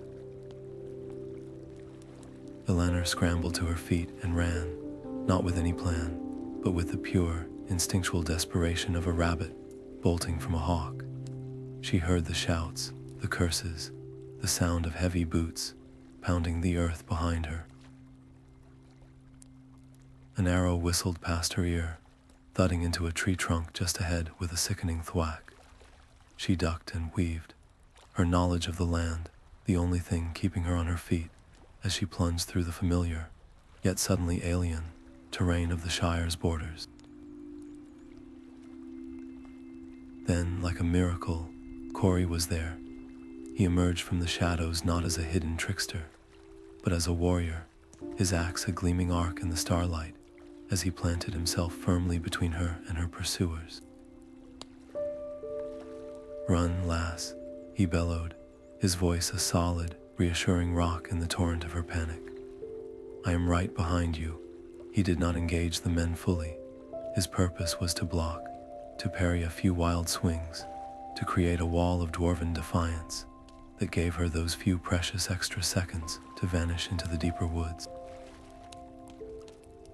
She ran until her lungs burned and her legs felt like water, the precious scroll, a hard cylinder, bouncing against her ribs with every step. She did not stop until she could no longer hear the sounds of pursuit, until the only noise was her own ragged gasps and the gentle rustle of leaves in the wind. Corey rejoined her moments later, his breathing heavy but steady, a grim satisfaction in his eyes. They had the scroll, they had escaped, but the cost of their victory was now terrifyingly clear. The enemy knew they were here. They knew they had been robbed. Their anonymity, their one small advantage, was gone. They were no longer unseen observers. They were now the primary targets. The White Hand would not rest until they had reclaimed their property and silenced the thieves forever. The chase was no longer a matter of investigation. It was a fight for survival, a desperate race against a foe who would now be hunting them with a furious, relentless intensity. Huddled together in the protective darkness, the reality of their situation settled upon them. They were deep in enemy territory, with a prize that every armed man in the area would now be seeking. They needed a sanctuary, a place beyond the reach of their pursuers, where they could catch their breath and, most importantly, unravel the secrets of the scroll they had risked so much to obtain. There was only one name that came to mind, one place in all the world that offered a safety so absolute it was legendary, even in the safe confines of the Shire. Tom Bombadil's house, the master of wood, water, and hill, existed outside the troubles of the world, a haven of simple, profound power where darker forces held no sway. The decision was unanimous and immediate. They would go to Tom. They would ask for his sanctuary and his wisdom. The stakes of their flight had just been raised to their highest point yet. They were not just running from something now. They were running to something, carrying a fragile hope and a stolen secret into the one place in the old forest where light still stubbornly refused to be extinguished. With the scroll clutched tightly in her hand, its ancient parchment feeling both like a triumph and a curse, Elanor turned her face toward the deepest, most ancient part of the wood, and with a whispered prayer for protection on her lips, she began to run. The deeper they pushed into the old forest, the more the world seemed to soften and shift around them, as if the very air was losing its edge. The oppressive dread that had clung to them since the ambush began to lift, replaced by a curious, gentle silence. The gnarled, grasping branches overhead seemed to part willingly, and the treacherous roots that had tripped them before now appeared to guide their steps onto a smoother, almost invisible path. It was as if the forest itself was ushering them toward a secret heart, and then, as if it had always been there, they found it, a low, round door set into a grassy bank, surrounded by a riot of cheerful yellow flowers that seemed to bloom with a light of their own. Smoke curled from a simple chimney, carrying the warm, comforting scent of baking bread and dried herbs. Before Elanor could even raise a hand to knock, the door swung open. There stood Tom Bombadil, not as some ancient, fearsome wizard, but as a figure of impossible vitality and warmth. His eyes were as blue as a summer sky, and twinkled with a merriment that felt utterly alien to their grim journey. Goldberry, the river daughter, moved behind him with a grace that made the very air shimmer, her presence a soothing balm. "Welcome, little guests," Tom's voice boomed, not with force, but with a joy that seemed to shake the last of the forest's chill from their bones. Come in from the weary road. Too long you have carried a heavy burden under a lightless sky." In an instant, the fear, the exhaustion, the gnawing terror of being hunted, it all melted away within the walls of that simple, impossible house. For the first time since she had first gazed into the mirror, Elanor felt a peace so profound it was almost dizzying. They were safe, sitting at his table, with a steaming mug of a honeyed drink that warmed her to her core. Elanor found the words spilling out. She told Tom everything: the visions in the mirror, the whispers in the woody end, the terrifying chase, and the desperate theft of the scroll. She handed him the precious, stolen parchment, her fingers finally steady. Tom unrolled it with a surprising reverence, his cheerful demeanor softening into one of deep, ancient knowledge. He hummed a low, thoughtful tune as his eyes traced the faded ink and cryptic runes. "Ah," he said, his voice now a gentle rumble. "This is an old and bitter memory, a leaf from a story best left closed." He explained that the scroll spoke of a time long before the War of the Ring, of a lesser-known servant of the shadow, a sorcerer who had crafted not a ring, but a stone. A pale, seemingly lifeless gem that held a terrible power, the power to whisper into the wills of others, to bend thought and desire to its own purpose, to make a crowd think as one mind and call it their own idea. The full, horrifying scope of the enemy's plan crashed down upon Elanor with the weight of a mountain. This was not about conquest by sword or fire. It was a plan for a silent, perfect tyranny. The White Hand did not want to burn the Shire. They wanted to own it. They wanted to use this stone to seep into the minds of every hobbit, to make them cheerful, willing servants in their own imprisonment. They would make the Shire forget it had ever wanted to be free. The cozy inns, the bustling markets, the fertile fields. It would all remain, but the hearts within would be hollowed out, their contented smiles now a prison without walls. This was the Blight she had seen in the mirror. This was the true meaning of the creeping shadow, It was a corruption of the soul, a perversion of the very peace she was trying to protect. The mirror's urgency was no longer a mystery. It had been a scream against a fate far worse than death. Sitting in the absolute safety of Tom's home, a new and more insidious conflict took root within her. The profound peace of this place was a tangible thing, a siren's call to just stay, to let the world and its troubles fade away outside this magical door. The weight of the responsibility felt heavier here, in this haven, because it was a weight she had to choose to pick up again. Tom could not, or would not, fight this battle for them.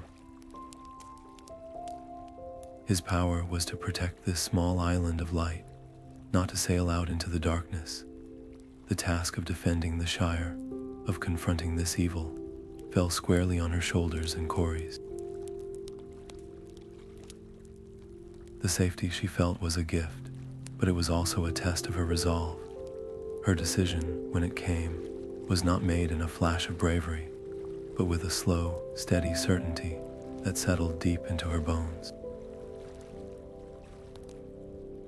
She looked from Tom's knowing eyes to Corey's determined face, and she knew there was no other path. They could not hide. They could not wait. They had to find this stone before the enemy did, and they had to ensure it could never be used. They had to destroy it. Tom, seeing the resolve solidify in her gaze, did not argue or warn her away. Instead, he nodded, a look of deep respect in his ancient eyes. He offered his blessing, not as a weapon, but as a guide. He told them that such creations of pure control were anathema to the natural order, that their power was brittle, and that a true heart, acting with pure intent, could break what great force could not. The stakes of their quest were now absolute. It was no longer just about stopping a band of rogue men. The very fate of the Shire's freedom, not just its land, but the free will and independent spirit of every hobbit within it, hung in the balance. They were not fighting for survival, but for the soul of their home. As the first gray light of dawn began to filter through the windows of Tom's house, painting the room in soft shades of silver, he gave them one final gift. He pointed not to a map, but to a feeling, a description of the oldest barrow in the Downs, a place that held a deep silence and a cold that had nothing to do with the weather. He described the path through the trees that would lead them there, with the warmth of his hospitality still clinging to them and the cold dread of their task ahead. They shouldered their packs once more. Their hearts were heavy with the knowledge of what they faced, but also filled with a determined fire that the enemy, with all its twisted magic, could never extinguish. They stepped out of the warmth and into the cool morning air, their purpose clear and their path set before them. The path Tom Bombadil had described led them not through the cheerful, rolling hills of the Shire, but into a landscape that felt ancient and sorrowful. The Barrow-downs rose before them like the great, green graves they were, each mound a silent testament to kings and warriors, from an age so long forgotten that even the trees seemed to whisper their grief. The air grew cold and still, the way sound does in a room after a door is closed for the last time. There was no bird song here, no rustle of friendly creatures in the undergrowth. It was a place of deep, profound sleep, and entering it felt like a trespass against the dead. Eleanor's hand tightened around the stolen scroll, the parchment now feeling less like a prize and more like a key to a door that should never be unlocked. Using its faded runes and Corey's innate sense for the lay of stone and earth, they navigated the confusing, overlapping paths between the great grassy mounds, their hearts heavy with a dread that was more spiritual than physical. They found the barrow not by any grand marker, but by a deep, instinctual cold that seeped into their bones. Its entrance was a dark mouth in the hillside, partially obscured by thorny brambles and a fall of earth, as if the land itself had tried to swallow it whole. The scroll indicated this was the place, the final resting spot of the sorcerer and his terrible creation. Drawing a deep, steadying breath that did little to calm her racing heart, Elanor ducked low and entered, with Corey close behind, his axe held ready. The inside was a world of absolute blackness, and a silence so thick it pressed against their eardrums. The air was dry, and carried the faint, sweet dust smell of old bones and forgotten time.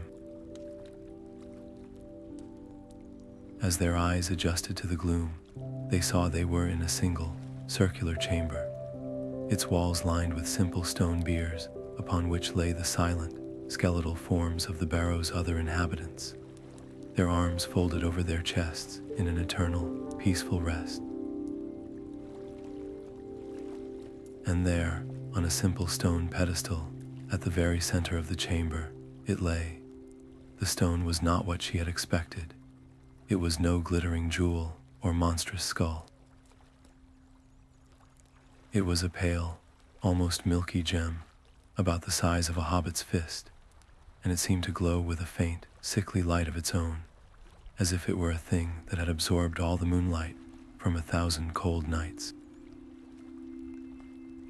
It was beautiful in a way that made her skin crawl, its gentle luminescence feeling like a lie that hid a bottomless hunger. It pulsed softly, rhythmically, like a sleeping heart. For a moment, they both just stared, captivated and horrified by the terrible power that sat so innocently before them. This was the thing that could steal a mind, that could turn the free-willed cheer of the Shire into obedient silence. Steeling her nerves, Elanor took a step forward, her hand outstretched. She had to be the one to take it. She had to be the one to bear its weight. Her fingers were mere inches from its cold surface when the world exploded into noise and violence. The scarred leader and his men did not simply appear. They seemed to pour into the barrow from the entrance and from shadowed crevices Elanor had not even seen, their torches flooding the ancient tomb with a harsh, flickering light that made the skeletons on the biers seem to dance. In an instant, the still, sacred silence was shattered. Elanor and Corey were surrounded, outnumbered 3-1 in the confined space, their backs to the cold stone wall. The scarred man's eyes were not on them. They were locked on the stone, burning with a fanatical greed that was more terrifying than any weapon. A tense, breathless standoff froze everyone in place. The stone was there, glowing between them all, a prize that could be touched but not yet claimed, its pale light now seeming to beat a little faster, a little brighter, as if stirred by the sudden surge of hostile intent in the air. Trapped and hopelessly outmatched, Elanor knew that a fight here would be short, brutal, and utterly futile. Corey was brave and strong, but he would be overwhelmed in seconds, and she would be captured or killed. Steel would not win this day. Her mind raced, discarding one desperate plan after another, until she landed on the one weapon she had that these men might have forgotten, her voice. She made no move for a weapon. Instead, she stood a little straighter and spoke, her voice clear and steady, cutting through the tense silence. She looked directly at the scarred leader, not as an enemy, but as a person. "This path leads only to a deeper darkness," she said, her words echoing softly in the tomb. "The master you seek to honor is ash. The power you think will make you strong will only make you a slave to this thing, as he was. Look at it. It does not promise strength, it promises control. Is that the legacy you want? To be remembered as the man who traded his own will and the will of an entire people for an empty whisper. She spoke of the Shire then, not as a prize to be won, but as a thing of value to be understood. She spoke of its simple joys, its quiet courage, its deep-rooted peace that had been earned through great sacrifice. She appealed not to his mercy, but to his buried humanity, to the man he might have been before war and loss had scarred his face and his spirit. Her words hung in the air, a fragile shield against the drawn swords and hardened hearts. For a single, fleeting second, she thought she saw a flicker of something in his eyes, not doubt, but a deep, weary confusion, as if he were waking from a long dream and couldn't remember where he was. It was a crack, a tiny opening, but as she held his gaze, pleading with him to see reason, she noticed something else happening. The pale gem on the pedestal, which had been pulsing with a slow, sleepy light, began to glow more intensely. The faint luminescence brightened, shifting from a dull white to a more sinister, watery green. It was as if the stone itself was stirring, awakening from its long slumber, and it was drinking in the conflict, the fear, and the desperate desire that filled the chamber, finding in their standoff a feast it had been waiting for.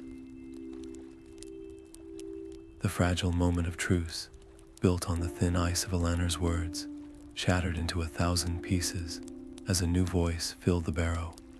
It did not come from any human throat. It emanated from the stone itself, a soft, silken whisper that seemed to unspool directly into their minds, bypassing their ears entirely. It was a sound of impossible sweetness and profound loneliness, a voice that promised it knew the deepest, most secret desires of every soul present, and held the key to fulfilling them. For the scarred leader, the whisper painted a vivid picture of a kingdom, reborn from the ashes of the Shire, with himself seated upon a throne not of gold, but of absolute, unchallenged authority.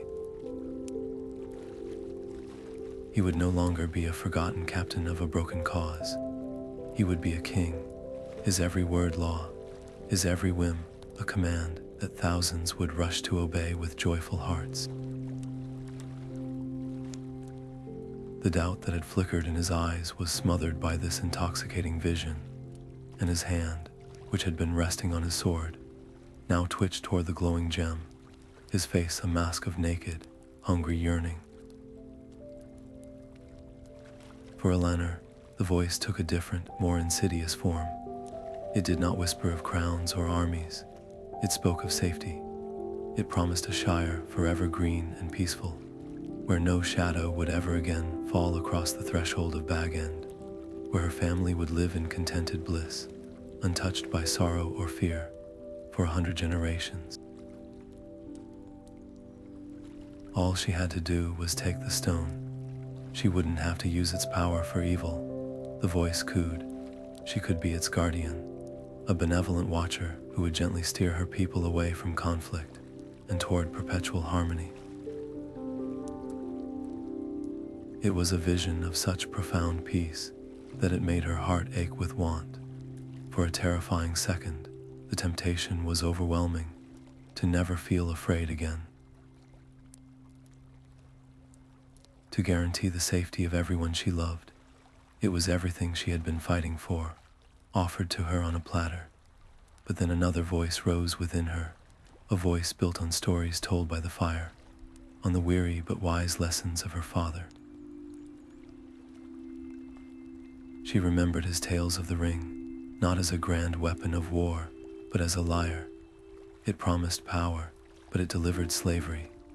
It offered solutions, but it created only deeper, more terrible problems.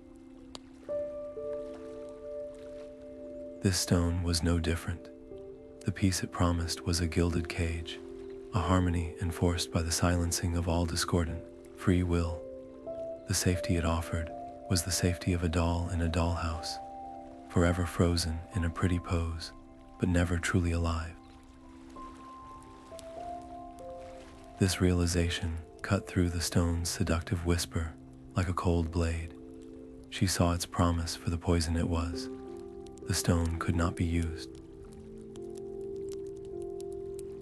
It could not be guarded. Its very existence was a threat. It had to be unmade. The psychological battle raging in the confined space was now more dangerous than any clash of steel.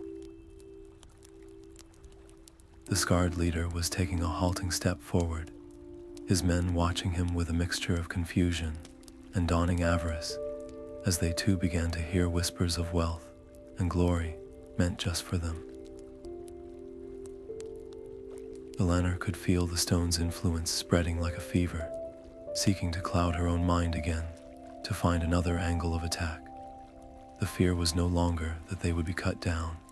The fear was that one of them would pick up the gem, and in that single, catastrophic act, become the very thing they were trying to prevent. The will to resist became a physical effort, a straining of her spirit against a relentless psychic tide. She had to act, and she had to act now. There was no time for a careful plan, no time to convince the leader. There was only one path left, locking her eyes not on the enemy, but on Corey, who stood watching her with a grim, patient readiness. She poured every ounce of her will into a single, shouted command. Corey, the stone, smash it now. Her words were a clarion call, breaking the hypnotic spell for just an instant. In the same breath, she did the only thing she could think of to create the distraction he would need. She didn't charge with a weapon she didn't have. Instead, she lunged not for the stone, but for the scarred leader himself, throwing herself at his legs in a desperate, hobbit-sized tackle meant to drive him off balance and buy one single, crucial second for Corey to swing his axe. The risk was absolute. If Corey hesitated for even a moment, she would be instantly cut down by the surrounding men. If his aim was untrue, he could destroy the barrow and bring the roof down upon them all, or worse, miss the stone entirely and leave it intact for a now enraged enemy to claim. The fate of the Shire, of every free will within it, hung on the arc of a dwarven axe and the courage of a hobbit's distraction. As Corey's arms raised, the great axe head catching the eerie green light of the gem in a deadly arc, the scarred leader snapped from his trance by the impact of Elanor's small body against his legs, roared in fury, and lunged forward not toward her, but toward the descending weapon, his own blade coming up to parry the blow meant to save them all. The barrow erupted into a chaos of clashing steel and shouting men. Corey became a whirlwind of dwarven fury, his axe a blur of polished metal as he met the charge of the guards. He did not fight to kill, but to defend, using the broad flat of his blade and the heavy pommel to knock swords from hands and send men stumbling back into their comrades, creating a wall of confusion between them and Elanor. The confined space worked to his advantage, limiting the number who could engage him at once, turning the fight into a series of frantic, individual duels. His movements were a brutal, efficient dance of parry and shove, each grunt of effort and ring of steel echoing off the cold stone walls, a symphony of desperation in the ancient tomb. While Corey held the line, Elanor saw her chance. The stone on its pedestal pulsed with that sickly green light, its whispers now a frantic, eager buzz in the back of her mind, drinking in the violence and fear. She didn't think, she acted. Darting past the struggling forms, she lunged for the pedestal. Her fingers closed around the gem, and a jolt of icy cold shot up her arm. followed by a wave of dizzying promises: safety, peace, power. It was like holding a shard of frozen desire, and for a heartbeat, it begged her to keep it, to protect it. With a cry of sheer will, she tore it from its resting place, and putting all her strength into the motion, hurled it down onto the hard stone floor at Corey's feet. Now, she screamed, her voice cutting through the din. Corey didn't hesitate. In the split second, the stone lay exposed on the ground. He shifted his grip, raised his axe high above his head, and brought it down with all the force his powerful arms could muster.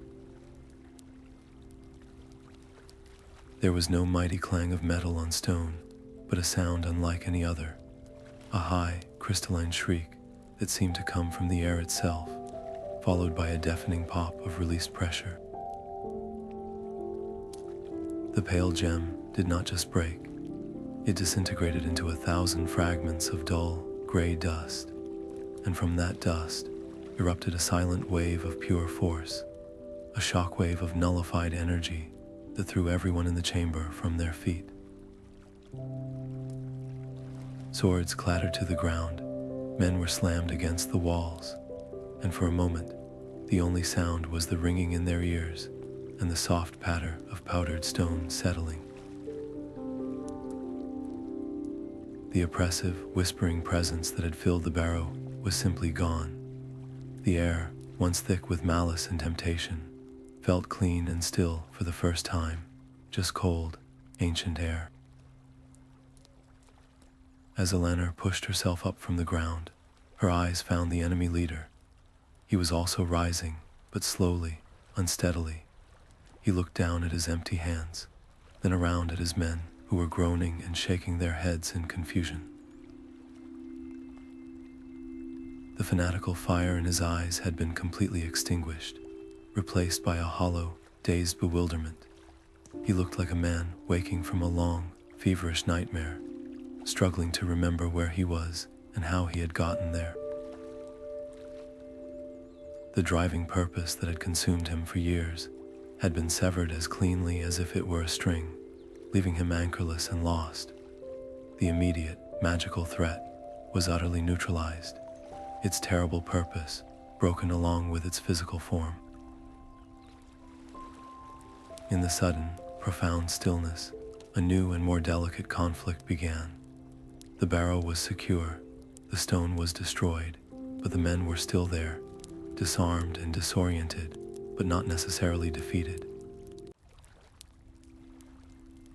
They were still dangerous, capable of lashing out in fear or shame. Corey stood ready, his chest heaving, his axe still in his hand, his eyes scanning the room for the next threat. The tension now was human, raw, and unpredictable. Elanor, her heart still hammering from the adrenaline of the fight, made a choice that felt as dangerous as grabbing the stone had been. She slowly, deliberately, walked toward the scarred leader, her hands open and empty at her sides. She did not see a monster. She saw a man who had been twisted and used by a power he could not control, a living consequence of a war that should have ended long ago. Her voice was soft but clear in the quiet chamber. "It is over," she said, not as a threat, but as a statement of fact. "The thing that drove you is gone.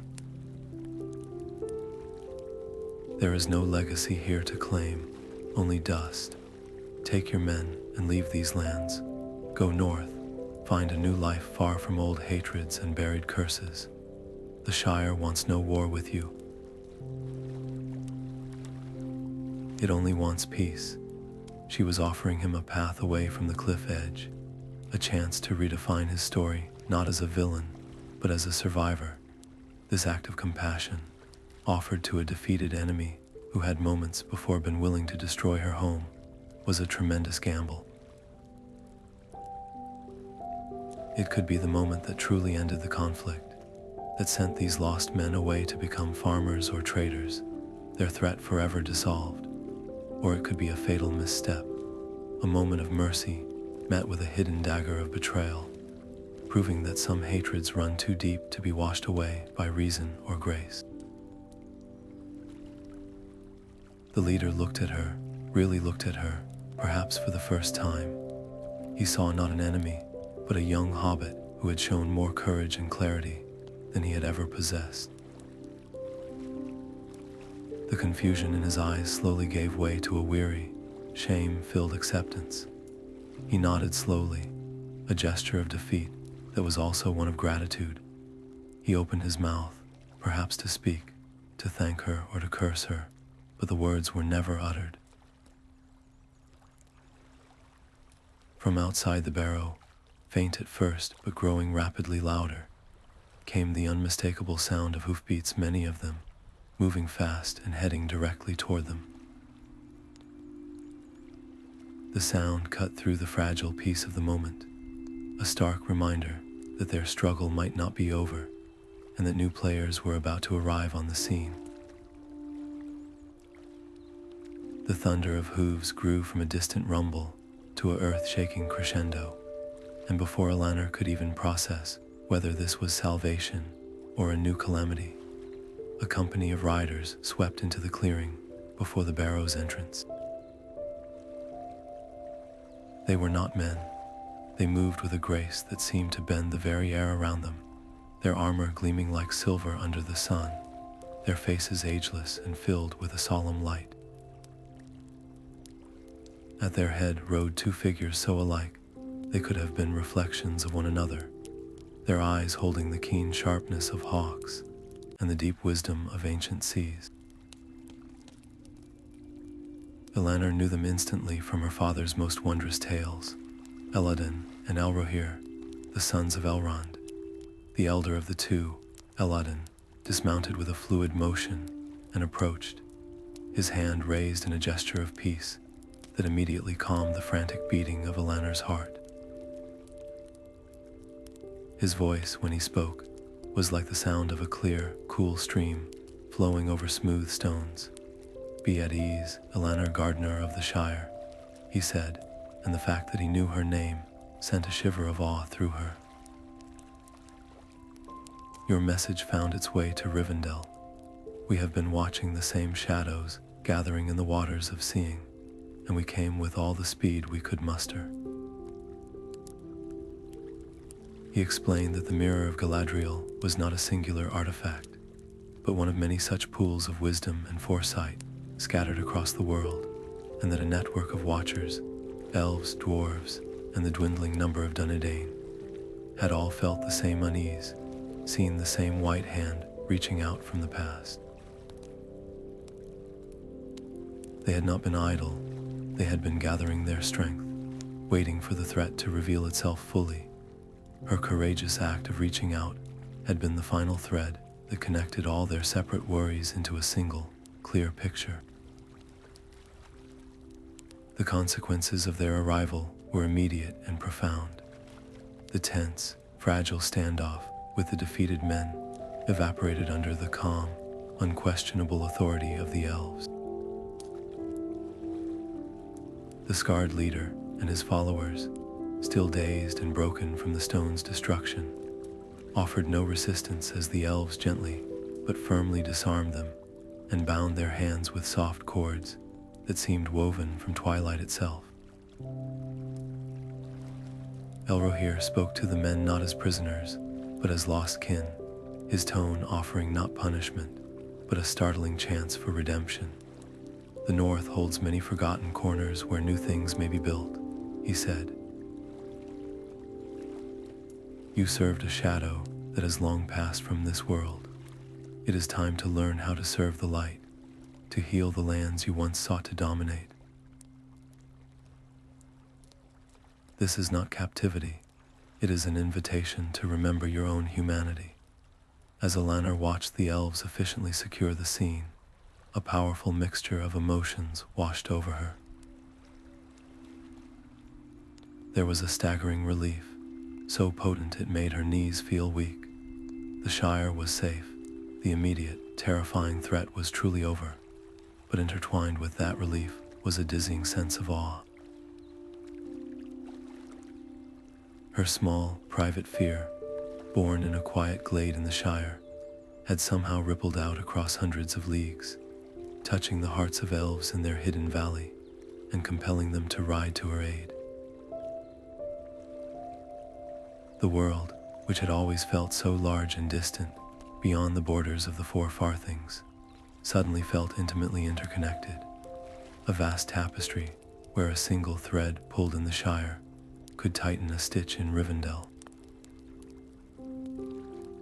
She was not just a hobbit, she was a part of this larger, older story, and the realization was both humbling and empowering. Stepping forward, she looked up at the tall, noble figures of the elf lords. "Thank you," she said, her voice small but steady. "Thank you for coming, for believing a message from a hobbit you've never met." Then, she gestured toward the group of defeated men who stood with heads bowed, looking more like weary, confused travelers than vicious enemies. "Please," she added, her words carrying a wisdom that belied her years. "When you take them north, remember that they were under a spell too, in their own way.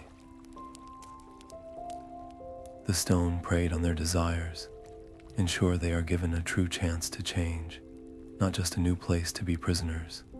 It was a plea for compassion, a final act of guardianship, not just for the Shire, but for the souls of those who had threatened it.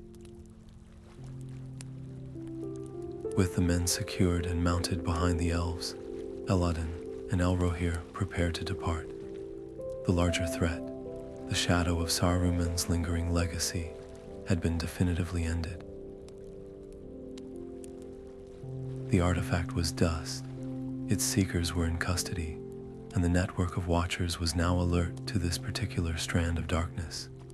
But as the elves turned their horses toward the north, Elanor understood that while the external battle was won, an internal one was just beginning. Her journey had fundamentally changed the lens through which she saw everything. She could never go back to being the hobbit who only worried about the harvest and the quality of the tea. She had gazed into the mirror, faced down armed men, felt the seductive pull of terrible power, and now conversed with elves as allies. The Shire would return to its peaceful rhythms, but Elanor Gardner would carry the weight and the wonder of a wider world within her forever. The sound of the elven horses faded into the distance, leaving behind a silence that felt deeper and more peaceful than any Elanor had ever known. The wind whispered through the long grass of the downs, carrying away the last remnants of fear and conflict. She stood there beside Corey, the steadfast dwarf, who had become her brother in arms, and for a long moment, neither of them spoke. They simply stood together in the quiet aftermath, the immensity of what they had just accomplished settling over them not as a burden, but as a quiet, earned peace, a testament to the fact that even the smallest hands can help turn the wheels of the world. The journey back to the Mirror's Glade felt different this time. The path was the same, dappled with familiar sunlight and the gentle rustle of leaves, but Elanor walked it not as a frightened hobbit, burdened by dread, but as someone who had faced the darkness and returned, forever marked by the experience yet unbroken by it. When she finally stood before the still, silver waters, there was no tremor in her hands, no plea on her lips. There was only a quiet readiness to see, and a deep, hopeful need for one final confirmation that the peace they had fought for was truly real. She leaned forward, her reflection appearing for just a moment before the water once again began to swirl, not with the violent churn of ominous portents, but with the soft, gentle flow of a story reaching its natural and satisfying end. The first image to form was of the Shire, but not the blighted, shadowed land of her first terrible vision. This was the Shire as it was meant to be, vibrant and bursting with life. The fields of the West Farthing were a lush, rolling green, heavy with golden wheat that swayed in a warm breeze under a brilliant sun. Hobbits were at work, their voices raised in cheerful song as they brought in the harvest, their faces smudged with dirt and alight with simple, uncomplicated joy. There was no sign of the creeping gray sickness, no hidden watcher in the trees. The land was not just healed, it was thriving, its bounty a direct reflection of the safety and freedom that had been preserved. The sight was a balm to her spirit, a visual promise that the sacrifices and the terror had all been for this, for the right to this ordinary, perfect happiness. Then the vision shifted, pulling back as if to show her a wider tapestry. She saw herself, not as she was in that moment, but as she was now perceived by the world beyond her borders. She stood taller, her gaze steadier, her gentle hobbit features now touched with a wisdom and a strength that had not been there before. She was not wearing a crown or carrying a sword. She was simply Elanor Gardner, but she was also unmistakably a guardian. And then, as if the mirror was granting her a final, breathtaking gift, she saw that she was not alone in this new role. Flickering around her image were other faces, the solemn, grateful nod of a dwarf in the blue mountains, the respectful incline of an elf's head in a sunlit glade of Rivendell, the firm, approving handshake of a captain of Gondor on the walls of Minas Tirith. She was being watched, but not by enemies. She was seen by allies, by a scattered fellowship of watchers who now knew her name and respected her courage. The Shire was no longer an overlooked, forgotten corner of the map. It was a thread woven into the larger fabric of Middle-earth, and she was one of its weavers. As this profound understanding settled within her, the waters of the mirror began to slow their movement, the images softening and fading until the surface grew perfectly, utterly still. It was a stillness that felt different from before. It was not an emptiness waiting to be filled, but a deep, contented silence. The mirror's purpose for her was fulfilled. It had shown her the danger, guided her steps, and now, finally, it had shown her the reward and her place in the world. The immense weight she had carried since that first gaze, the weight of being the sole watcher, the lone bearer of a terrible secret, lifted from her shoulders as if it had never been there. In its place bloomed a profound and lasting sense of peace, intertwined with a clear, purposeful understanding of her own strength. She had not just saved the Shire, she had discovered the guardian within herself. The conflict was gone, the tension had dissolved. The mirror was not a curse or a torment, it was a tool, and like any tool, its nature was defined by the hand that wielded it. In hands fueled by greed or fear, it could unravel a mind and unleash shadows. But in a heart guided by love and a pure intent to protect, it was a beacon, a guide that could illuminate the path through the darkest of woods. She had used it well. She had asked not for power, but for the means to safeguard her home, and the mirror had answered. With this closure, the decision came to her as naturally as breathing. She would not look into it again. It was not a toy for curiosity or a crutch for uncertainty. It was a sacred trust, and her part in its story was complete. She would leave it where it stood, protected by the ancient magic of the wood, trusting that if darkness ever stirred again, it would call to another with a heart ready to listen. The personal journey that had begun with a tremor of fear was now concluded, but the recognition that the world's grand stories would continue without her brought not sadness, but a quiet contentment. Her chapter had been written, and it had ended in light. The stakes of her life had been reset not to zero, but to something new and wonderful. She would return to her life, but it would be a life viewed through a changed lens, enriched by the knowledge of her own courage and the enduring friendship of a wider world. With a final, grateful nod to the still water, Elanor Gardner turned her back on the mirror, not with finality, but with respect. Her heart felt lighter than it had in months, full of a hard-won peace and a readiness to embrace the simple, beautiful life of the Shire, carrying the wisdom of the Watcher within her as she walked, forever changed, back toward home.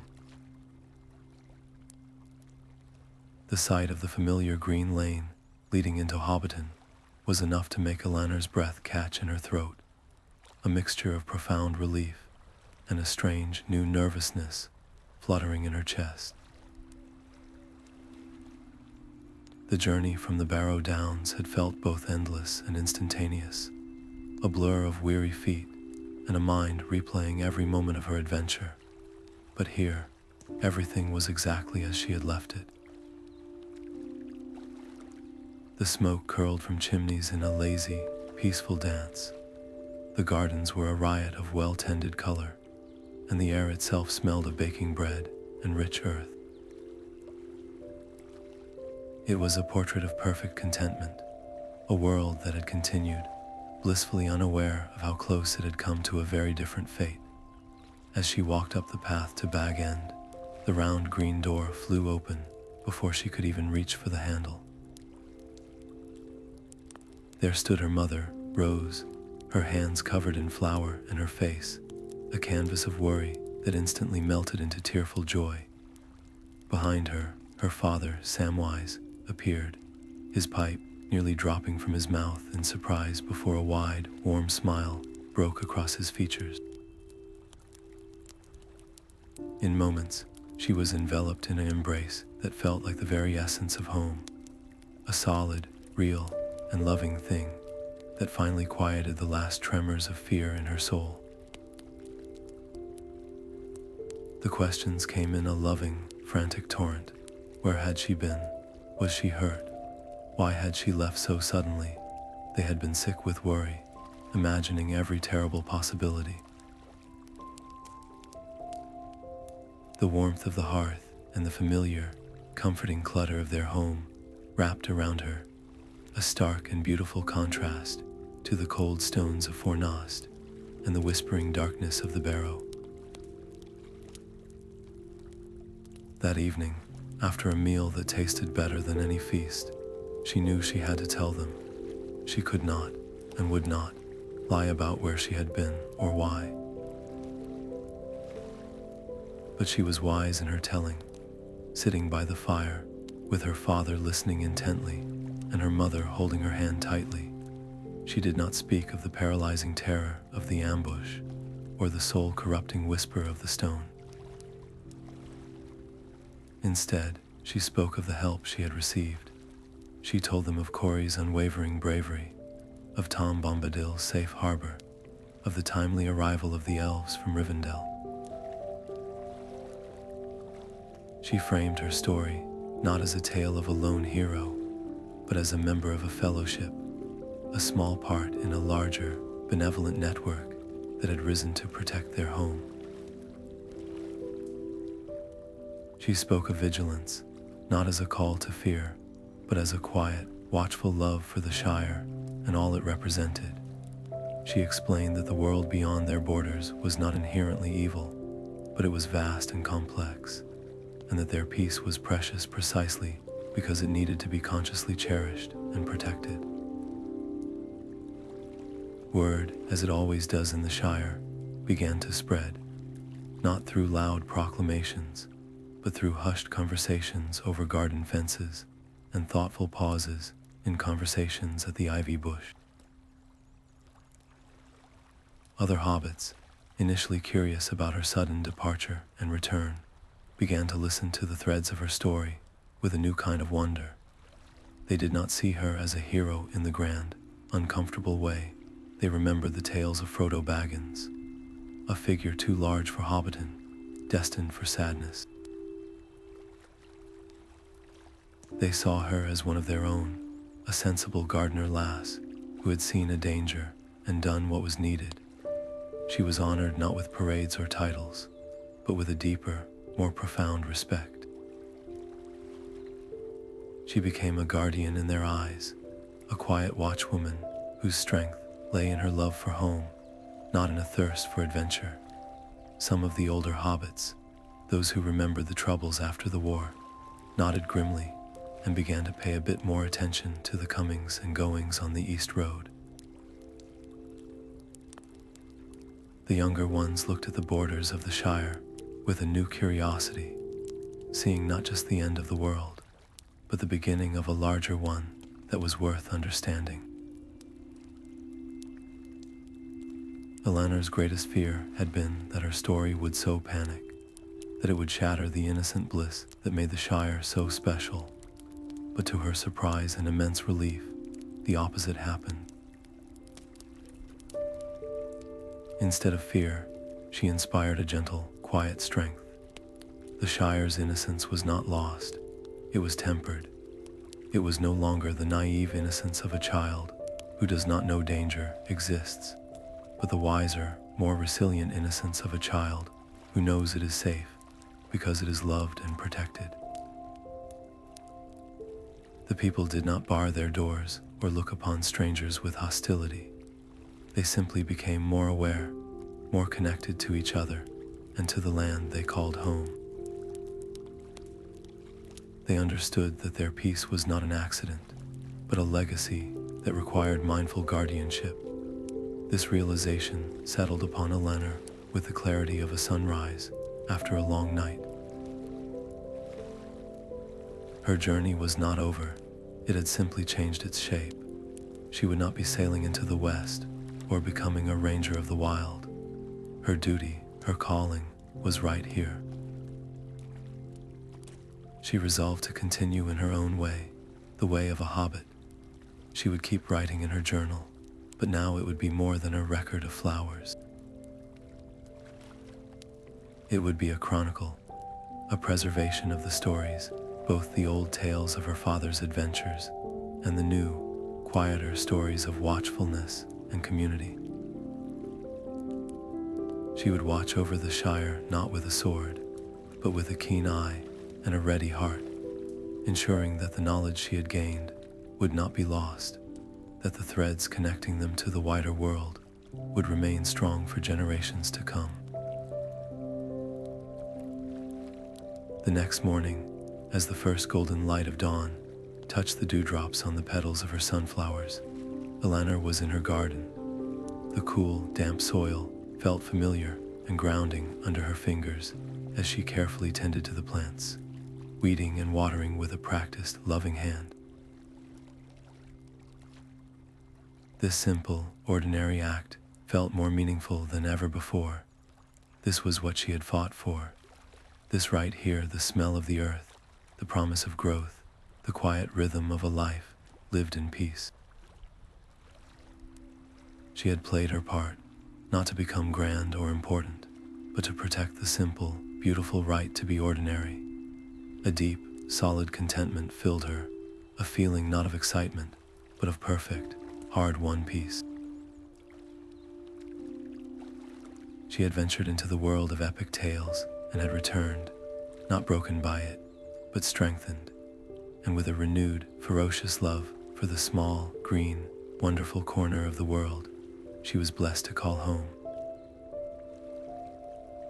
The days that followed were a gentle return to the rhythms of the Shire, but they were shared with a friend who had become as familiar as the hills themselves.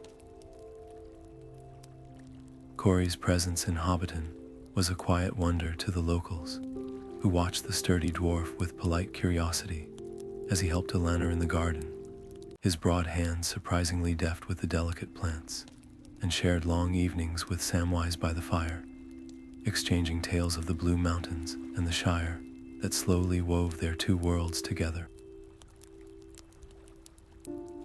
But the road, as it always does for dwarves with a heart for stone and craft, soon began to call him home.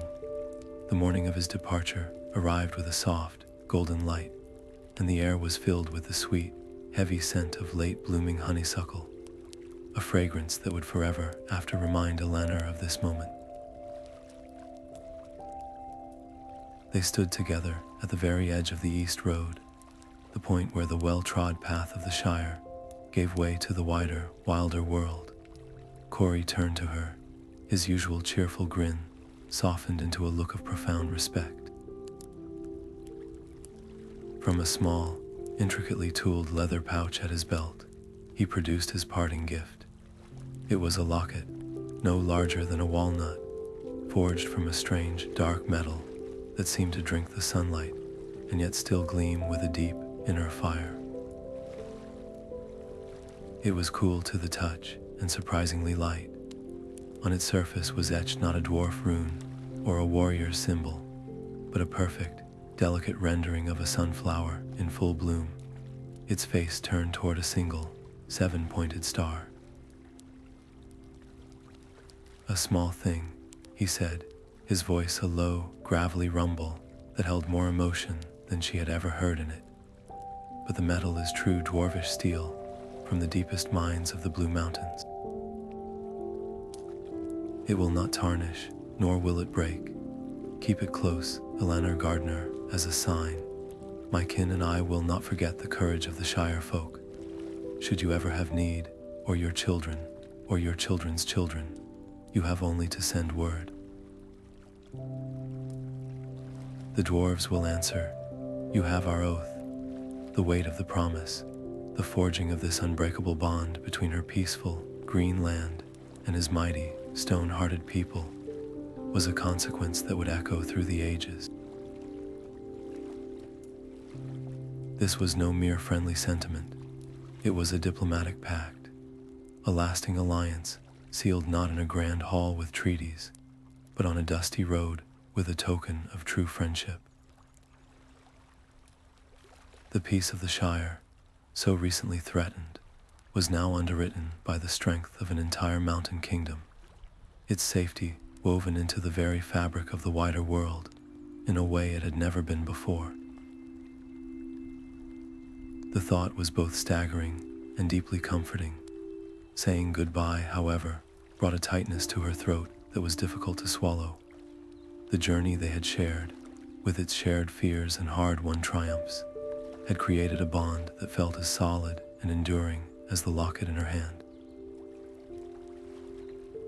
Letting him walk away felt like closing a chapter of her life that had been more vivid and real than any that had come before it. A part of her wanted to ask him to stay, to become a permanent part of the quiet Shire life, but she knew that was not his path, just as a life under the mountain was not hers. The conflict was a sweet ache, a bittersweet recognition that true friendship is not measured by proximity, but by the strength of the connection, no matter the miles between. Knowing this, she had prepared her own gift. From her basket, she brought forth a carefully wrapped package. Inside was not a weapon or a jewel, but something she knew he would value far more. A hefty bag of the finest, richest longbottom leaf the Shire had to offer, its aroma a comforting scent of home and peace. "For your pipe," she said, her smile warm, though her eyes were bright with unshed tears. "And for the stories you will tell your kin. Let them smell the Shire in the smoke and know it is a land worth protecting." Then she made a promise of her own, one that felt both daring and absolutely right. "And one day, when the road calls to me again, I will answer it. I will come and see your halls under the mountain, and you can show me the stars from the peaks of the Blue Mountains." It was a decision that looked forward, not back, transforming their farewell from an ending into a hopeful pause. With this exchange of gifts and promises, the stakes of their personal journey settled into something new and beautiful. The world, which had so recently felt vast and full of shadows, now felt smaller and infinitely kinder. It was a world where a hobbit and a dwarf could become sworn allies, where the love for one's home could bridge any distance of culture or custom. Their bond was a tiny, bright proof that the great struggles of the past had not been in vain, that the Fourth Age could be built on foundations of friendship as much as on military victory. Corey shouldered his pack, gave her one last, firm nod that said more than any flowery speech ever could, and turned to face the road. Elanor stood and watched him go, his sturdy figure growing smaller with each step, until he disappeared around a bend where the road dipped between two green hills. But the loneliness she expected did not come. Instead, a profound warmth lingered in her heart, the enduring glow of a friendship that distance could not dim. The worn, red leather cover of the book felt familiar and solid beneath her hands, a comforting anchor in a world that had, for a time, tilted on its axis. Opening it to a fresh page, Elanor Gardner dipped her pen in the inkwell, the nib poised above the parchment, not to record the blooming of roses or the yield of the barley crop, but to inscribe a new kind of history. This was not the grand, sweeping chronicle of kings and battles that filled the libraries of Minas Tirith. This was a quieter story, a Shire story, but one she now understood was woven from the same essential threads of courage and vigilance. She began to write, her script careful and steady, detailing not just her own journey to the ruins of Fornost and the Barrow in the Downs, but the larger truth she had discovered.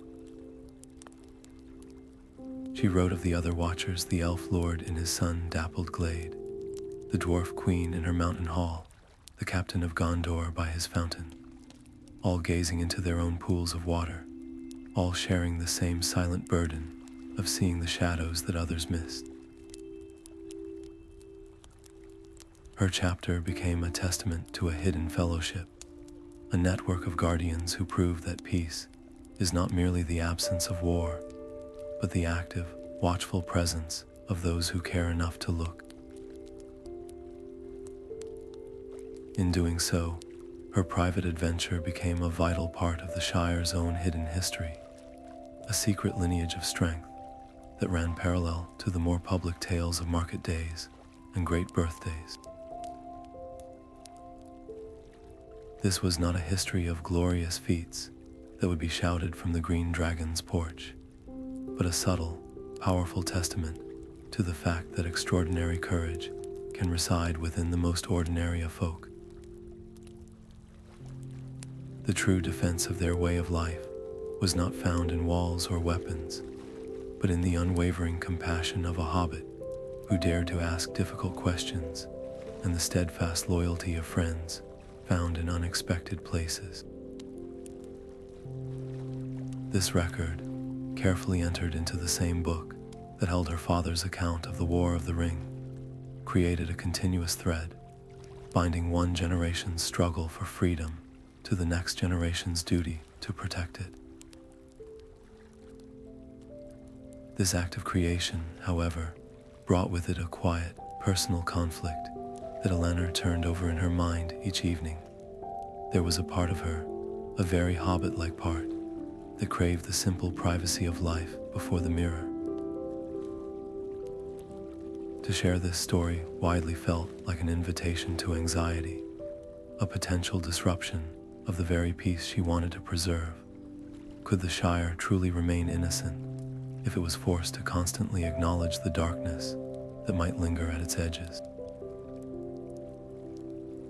Yet, the opposing need was far greater, the solemn responsibility to preserve the truth, to lock these lessons away, to allow this hard-won knowledge to be lost to time, would be the deepest form of negligence. It would make the sacrifices of her journey meaningless and leave future generations vulnerable and unaware, forced to learn the same terrible lessons from scratch, if the shadow ever stirred again.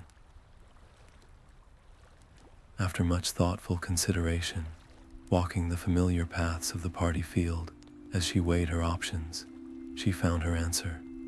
She would not hide the book, but she would not display it on the mantelpiece either. She decided on a path of mindful guardianship, a middle way that honored both her desire for a peaceful life and her duty to the future. The red book would be kept safe, a treasured heirloom within the Gardner family, but its most recent chapters would not be for every eye. She would share the story only with those who showed the curiosity and the maturity to understand its weight, those who, like her young cousin Frodo, looked at the borders of the Shire not with fear, but with a thoughtful and caring wonder. It would be a story passed down carefully, a quiet preparation rather than a public proclamation. The stakes of this decision ripple far into the future, an escalation not of immediate danger, but of enduring resilience. By choosing to record and protect this knowledge, Elanor ensures that the Shire will never again be completely unprepared. The next time a whisper of unease travels through the lane, or a strange figure is seen on the East Road, there will be a reference point, a hidden well of wisdom to draw from. The story itself becomes a shield, arming her people with the most powerful weapon of all, the understanding that they have faced uncertainty before and have the capacity within them to meet it again with quiet courage and the help of friends, both within and beyond their borders. It is a legacy not of fear, but of profound and prepared strength. As she carefully blots the ink on the final sentence and closes the book's heavy cover, she places it back on its shelf with a deep sense of quiet accomplishment. Her gaze drifts to the round window of her smile, where the sun is setting in a spectacular wash of orange and gold over the gentle hills, painting the familiar, beloved landscape in a light that feels both peaceful and earned, a testament to the vigilance that allows such beauty to endure.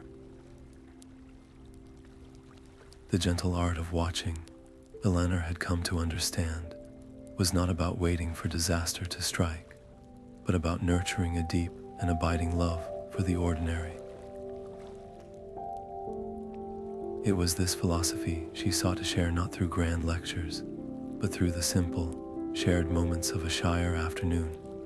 She found her pupil in her young cousin, Elanor Gardner, a hobbit lad whose bright, inquisitive eyes missed very little, and who often trailed after her in the garden, his head full of questions about the world beyond the hedgerows.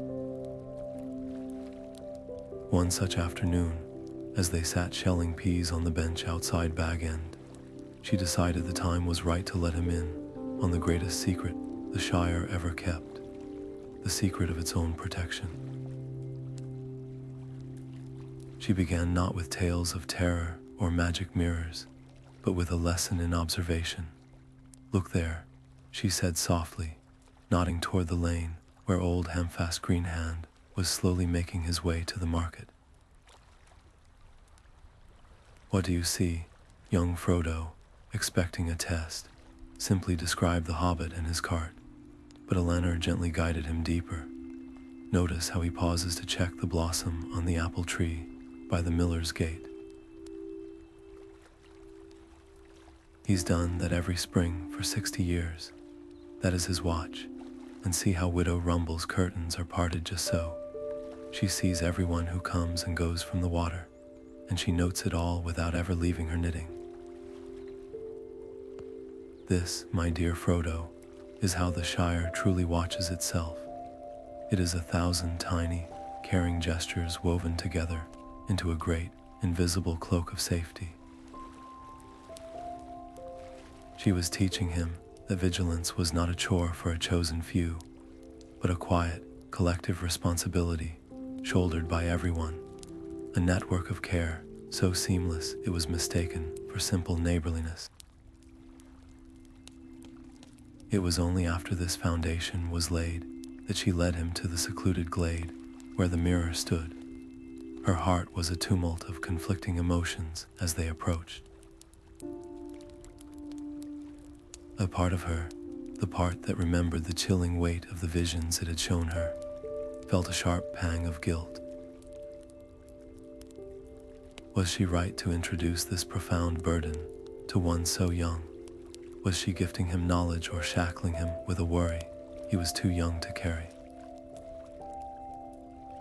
She looked at his small hand in hers, at the open wonder on his face as they entered the sun-dappled clearing, and her fear deepened. What if the mirror showed him something terrible? What if it stole the carefree joy from his childhood as it had from hers for a time?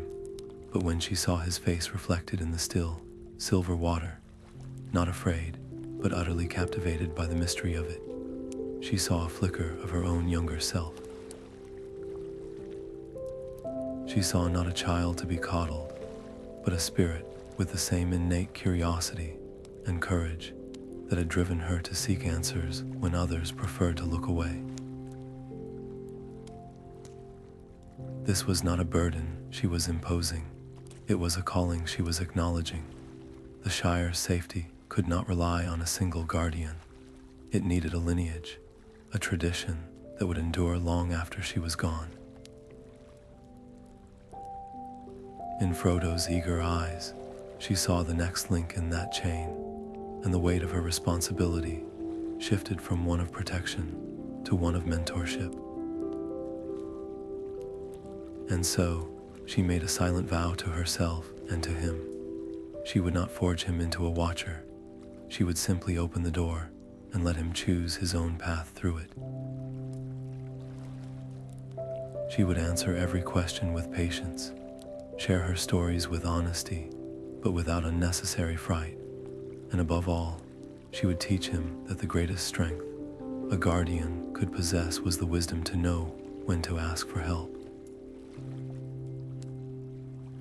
The mirror is a tool, Frodo, she explained, her voice calm and steady beside him.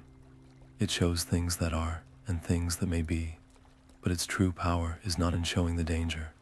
It is in showing us the connections we have to others who can help us face it. We are never truly alone in this watch. She taught him that seeking aid from a friend, a parent, or even an ally from beyond the Shire was not a sign of weakness, but the ultimate expression of strength and community. The consequences of this quiet afternoon would echo through the generations. The sacred duty of watching, which had once fallen to the occasional extraordinary soul like Bilbo or Frodo Baggins, or been shouldered in secret by a single, determined gardener, was now becoming a nurtured tradition. It would no longer be a lonely secret stumbled upon in a moment of crisis, but a conscious legacy passed down with care and wisdom.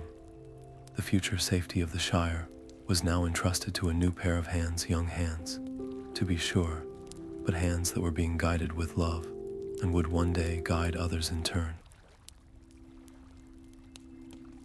The stakes of this gentle mentorship were, in their own way, as profound as any battle in a barrow.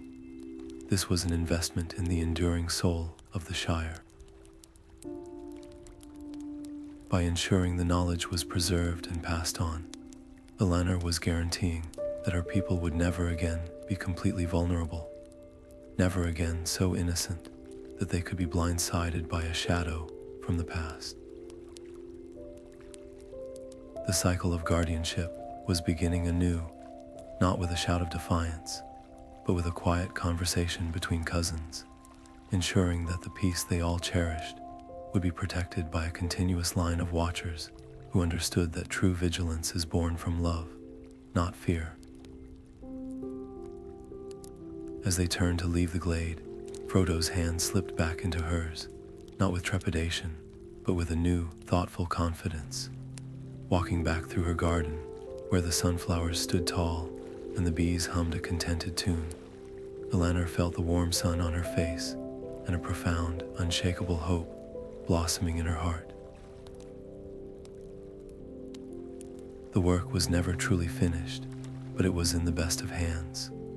The true nature of the mirror's power did not come to Elanor in a flash of blinding light or a grand vision, but settled upon her gently, like the first quiet leaf of autumn drifting to the ground.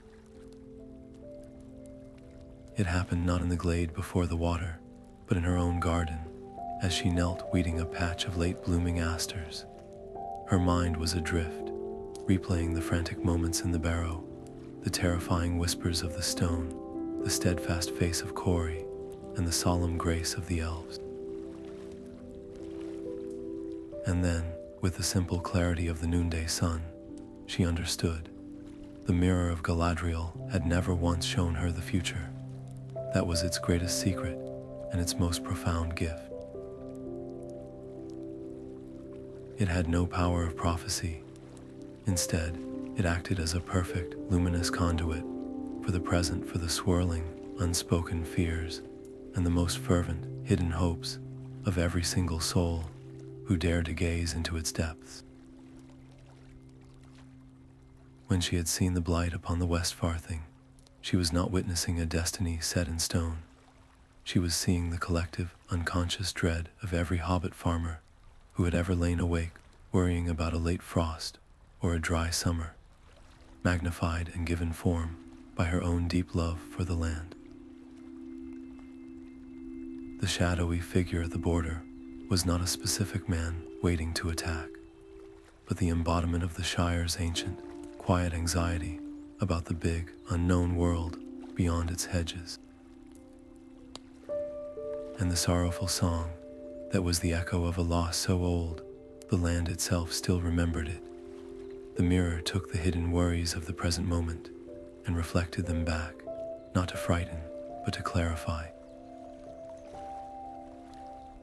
It showed her what was already there, simmering beneath the surface of their peaceful lives, waiting for someone to see it and choose to act. The visions of allies of Corey the dwarf, of the elves in Rivendell, were not predictions of aid to come, but a reflection of the hope for connection that already existed in her own heart, the innate belief that no one should have to face darkness alone. This realization was the final, clicking piece of a puzzle that had consumed her for months. The true magic was not in some elusive, infallible foresight. The magic was in the mirror's unparalleled ability to inspire action and awaken a profound, binding empathy. It did not hand its watchers a map of what would be.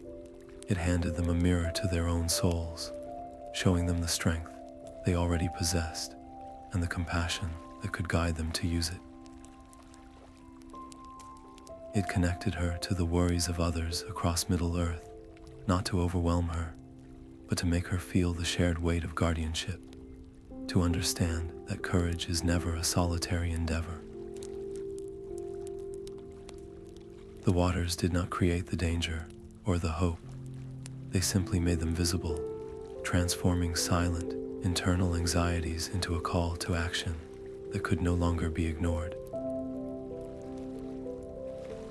The consequence of this understanding was a peace so deep and so solid it felt like sinking roots into the earth itself. The last lingering shreds of doubt, the fear that she had misinterpreted the signs, the worry that she had brought trouble to her door through her own folly, evaporated like morning mist. She was finally, utterly at peace with the mirror's mysteries because she now saw its purpose with perfect clarity. It was not a tool for control, but for empowerment. It did not demand obedience to a fixed fate. It invited its user to participate in shaping the present. The conflict that had raged within her, the tension between the desire for a simple life and the burden of knowing too much, was resolved.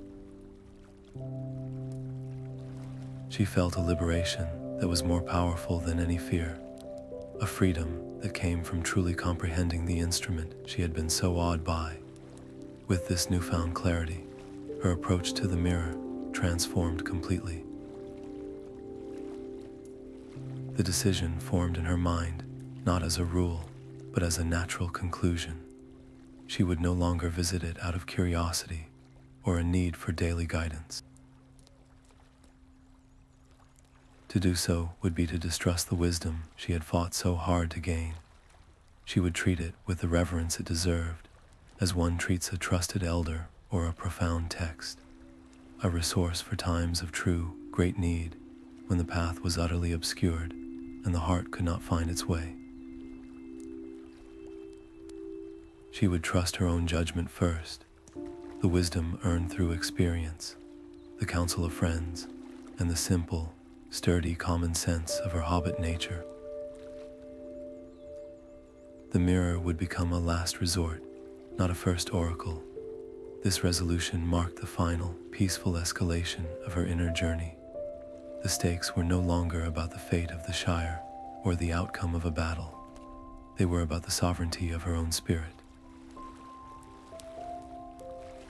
By choosing to rely on her hard-won wisdom, she completed her transformation from a frightened follower of visions into a confident, grounded leader in her own right. She had integrated the extraordinary into the ordinary, and in doing so, had found her center. The journey that began with a tremor of fear before a pool of water ended with the unshakable certainty of a woman who knows her own strength. With this quiet, earth-shattering understanding settled firmly in her heart, Elanor Gardner brushed the soil from her hands, stood up, and walked back toward her smile, ready to embrace the simple, beautiful rhythm of her daily life, not as the hobbit she once was, but as the deeply content and wholly complete guardian she had become. Years had woven threads of silver into Eleanor's chestnut hair and etched the map of a life well lived around her eyes, but the strength in her gaze had only deepened, tempered by time and quiet vigilance. The Shire had known unparalleled peace, a long summer of contentment that stretched across decades. Yet, as any gardener knows, a change in the wind often precedes the storm. The whispers began subtly, a trader from Bree speaking of strange lights in the old forest, a flock of birds flying south too early, a general unease that settled over the four farthings like a thin, persistent mist. It was not a cry of alarm, but a quiet hum of doubt, a shadow that threatened the edges of the Shire's hard-won peace. This time, however, there was no panic. The community felt the disquiet, but they also looked, almost instinctively, to the small, steadfast figure of Elanor Gardner. She had become their anchor, a living reminder that not all shadows need be feared. She walked to the mirror's glade not with the frantic steps of a seeker, but with the measured, purposeful stride of a guardian answering a call. The air in the clearing was still, the ancient trees standing as silent witnesses. She did not approach the water with trembling hands or a heart full of questions. She stood before it with a calm authority that seemed to radiate from her, a quiet power born not of magic, but of experience and an unshakable love for her home. She did not lean forward to plead for answers. She simply gazed into the silvery depths, her posture erect and serene, a steward meeting her charge as an equal. The water, which had once swirled with terrifying visions of blight and spectral watchers, now showed her a tapestry of the present moment. She saw fleeting images, a farmer in the Marsh, pausing his work to look nervously toward the east, her own grown children sharing a concerned glance over their evening meal, a group of hobbits at the ivy bush speaking in hushed tones. These were the worries of the Shire, given form, but the mirror showed her more. Interwoven with the anxiety was a brilliant, steady light of strength. She saw the firm set of her husband's shoulders as he checked the locks on their smile, not in fear, but in quiet readiness.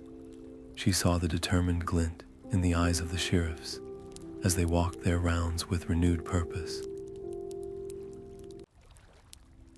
And then the vision expanded, stretching far beyond the borders of the Shire. In a flicker, she saw an elf in a distant woodland, pausing to listen to the wind, a dwarf in a deep hall, sharpening an axe with a thoughtful look, a ranger on the greenway, turning his gaze northward. The network of watchers was still there, still vigilant, their collective strength, a silent, humming web of protection across the free peoples of Middle-earth. A profound understanding settled within her. The mirror was not showing her a problem to be solved. It was showing her the solution already in place. The strength to face this doubt, or any other, was not hidden in the water. It resided in the hearts of those who cared enough to watch, to prepare, and to stand together. She realized in that moment that her role had fundamentally changed. She was no longer a petitioner before the mirror, seeking its cryptic wisdom. She had become a partner to it, a source of stability whose own resolve could influence its reflections. She did not seek answers from the water. Instead, she offered it her own unwavering reassurance, pouring her certainty, her love, and her steadfastness into the very air around her. The waters, which had been shimmering with these fleeting glimpses of concern and strength, gradually began to still. The images softened, blurred, and then melted away entirely, until the surface became as smooth and clear as a pane of glass. No terrifying futures, no cryptic symbols, no whispers of doom. There was only a perfect, profound stillness. The mirror reflected nothing but the deep, untroubled blue of the twilight sky above, and her own face, peaceful and resolute, framed by the gentle leaves of the malorn tree. The darkness that had threatened was not defeated by a sword or a spell, but was quieted by a presence, by the sheer, solid force of a guardian's calm. The shadow of doubt had come, and finding no fear to feed upon, it simply retreated, unable to breach the shield of her quiet authority. She had not fought the darkness. She had simply refused to acknowledge its power, and in doing so, had reminded the very land itself of its own enduring peace. The sun on her back feels the same as it did 50 years ago, warm and gentle as it coaxes life from the soil. Elanor Gardner's hands, now lined with the delicate map of a long and full life, move with the same practiced ease among her flowers, tending to the vibrant sunflowers that have always been her favorite. The scent of rich earth and blooming honeysuckle is a constant, comforting presence, a familiar poem whose verses she knows by heart. To any hobbit walking past the Garden of Bag End, the scene is one of perfect, unchanging peace, a portrait of the Shire at its most content. And this peace is real, it is earned, but it is understood differently by the hobbit kneeling in the soil. She tends her garden with the same profound love she always possessed, but that love is now layered with a deeper, quieter understanding of the delicate balance that makes such a simple life possible. She has walked the wider world, heard the whisper of ancient evils in forgotten tombs, and felt the steadfast grip of dwarf, forged steel in defense of her home. She knows that the borders of this paradise are not marked by fences or hedges, but by something far more resilient and far more fragile, the conscious, caring vigilance of those who refuse to take their peace for granted. The Shire thrives around her, not because it is hidden or because its people are ignorant, but because its innocence has been wisely tempered into resilience. The lessons of the past are not forgotten. They are woven into the very fabric of daily life, passed down in quiet conversations and mindful habits. Parents teach their children the old stories not just as thrilling tales, but as reminders of the cost of their comfort. Neighbors glance down the east road with a casual, almost unconscious watchfulness that was absent before. This collective guardianship is the true defense of the land, a network of quiet attention, stronger than any wall or weapon. It is a shield made not of iron, but of memory and mutual care, and Elanor, simply by living her life with mindful intention, has become its living heart. She is a reminder that courage is not always a loud shout. Often, it is the soft, steady rhythm of a heart that knows what it is protecting and why. She knows, with a certainty that brings her not anxiety, but a sense of serene continuity, that the Mirror of Galadriel in its hidden glade has not lost its power. It remains, a silent sentinel of still water, and it will always call out to those whose hearts are both brave enough to look and pure enough in their intent to understand what they see. Its call is not one of doom, but of need.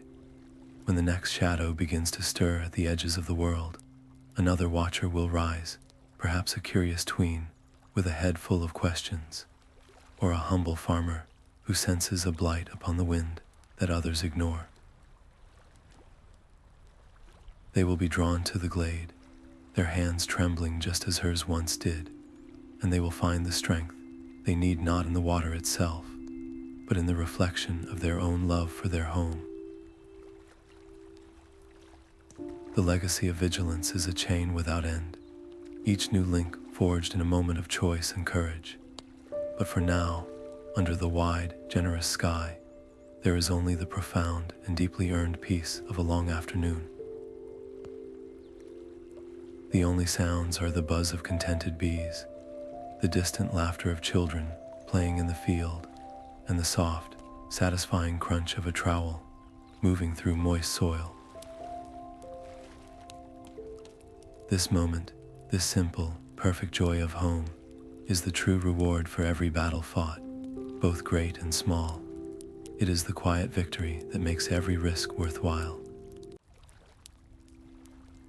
Elanor pauses her work, wiping an earthy hand across her brow as she looks out over the green, rolling hills of the Shire. A soft, knowing smile touches her lips, a smile that holds the weight of history and the lightness of a heart completely at rest.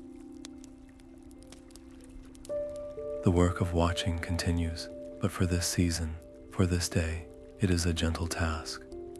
The garden is blooming, the sun is warm, and all is precisely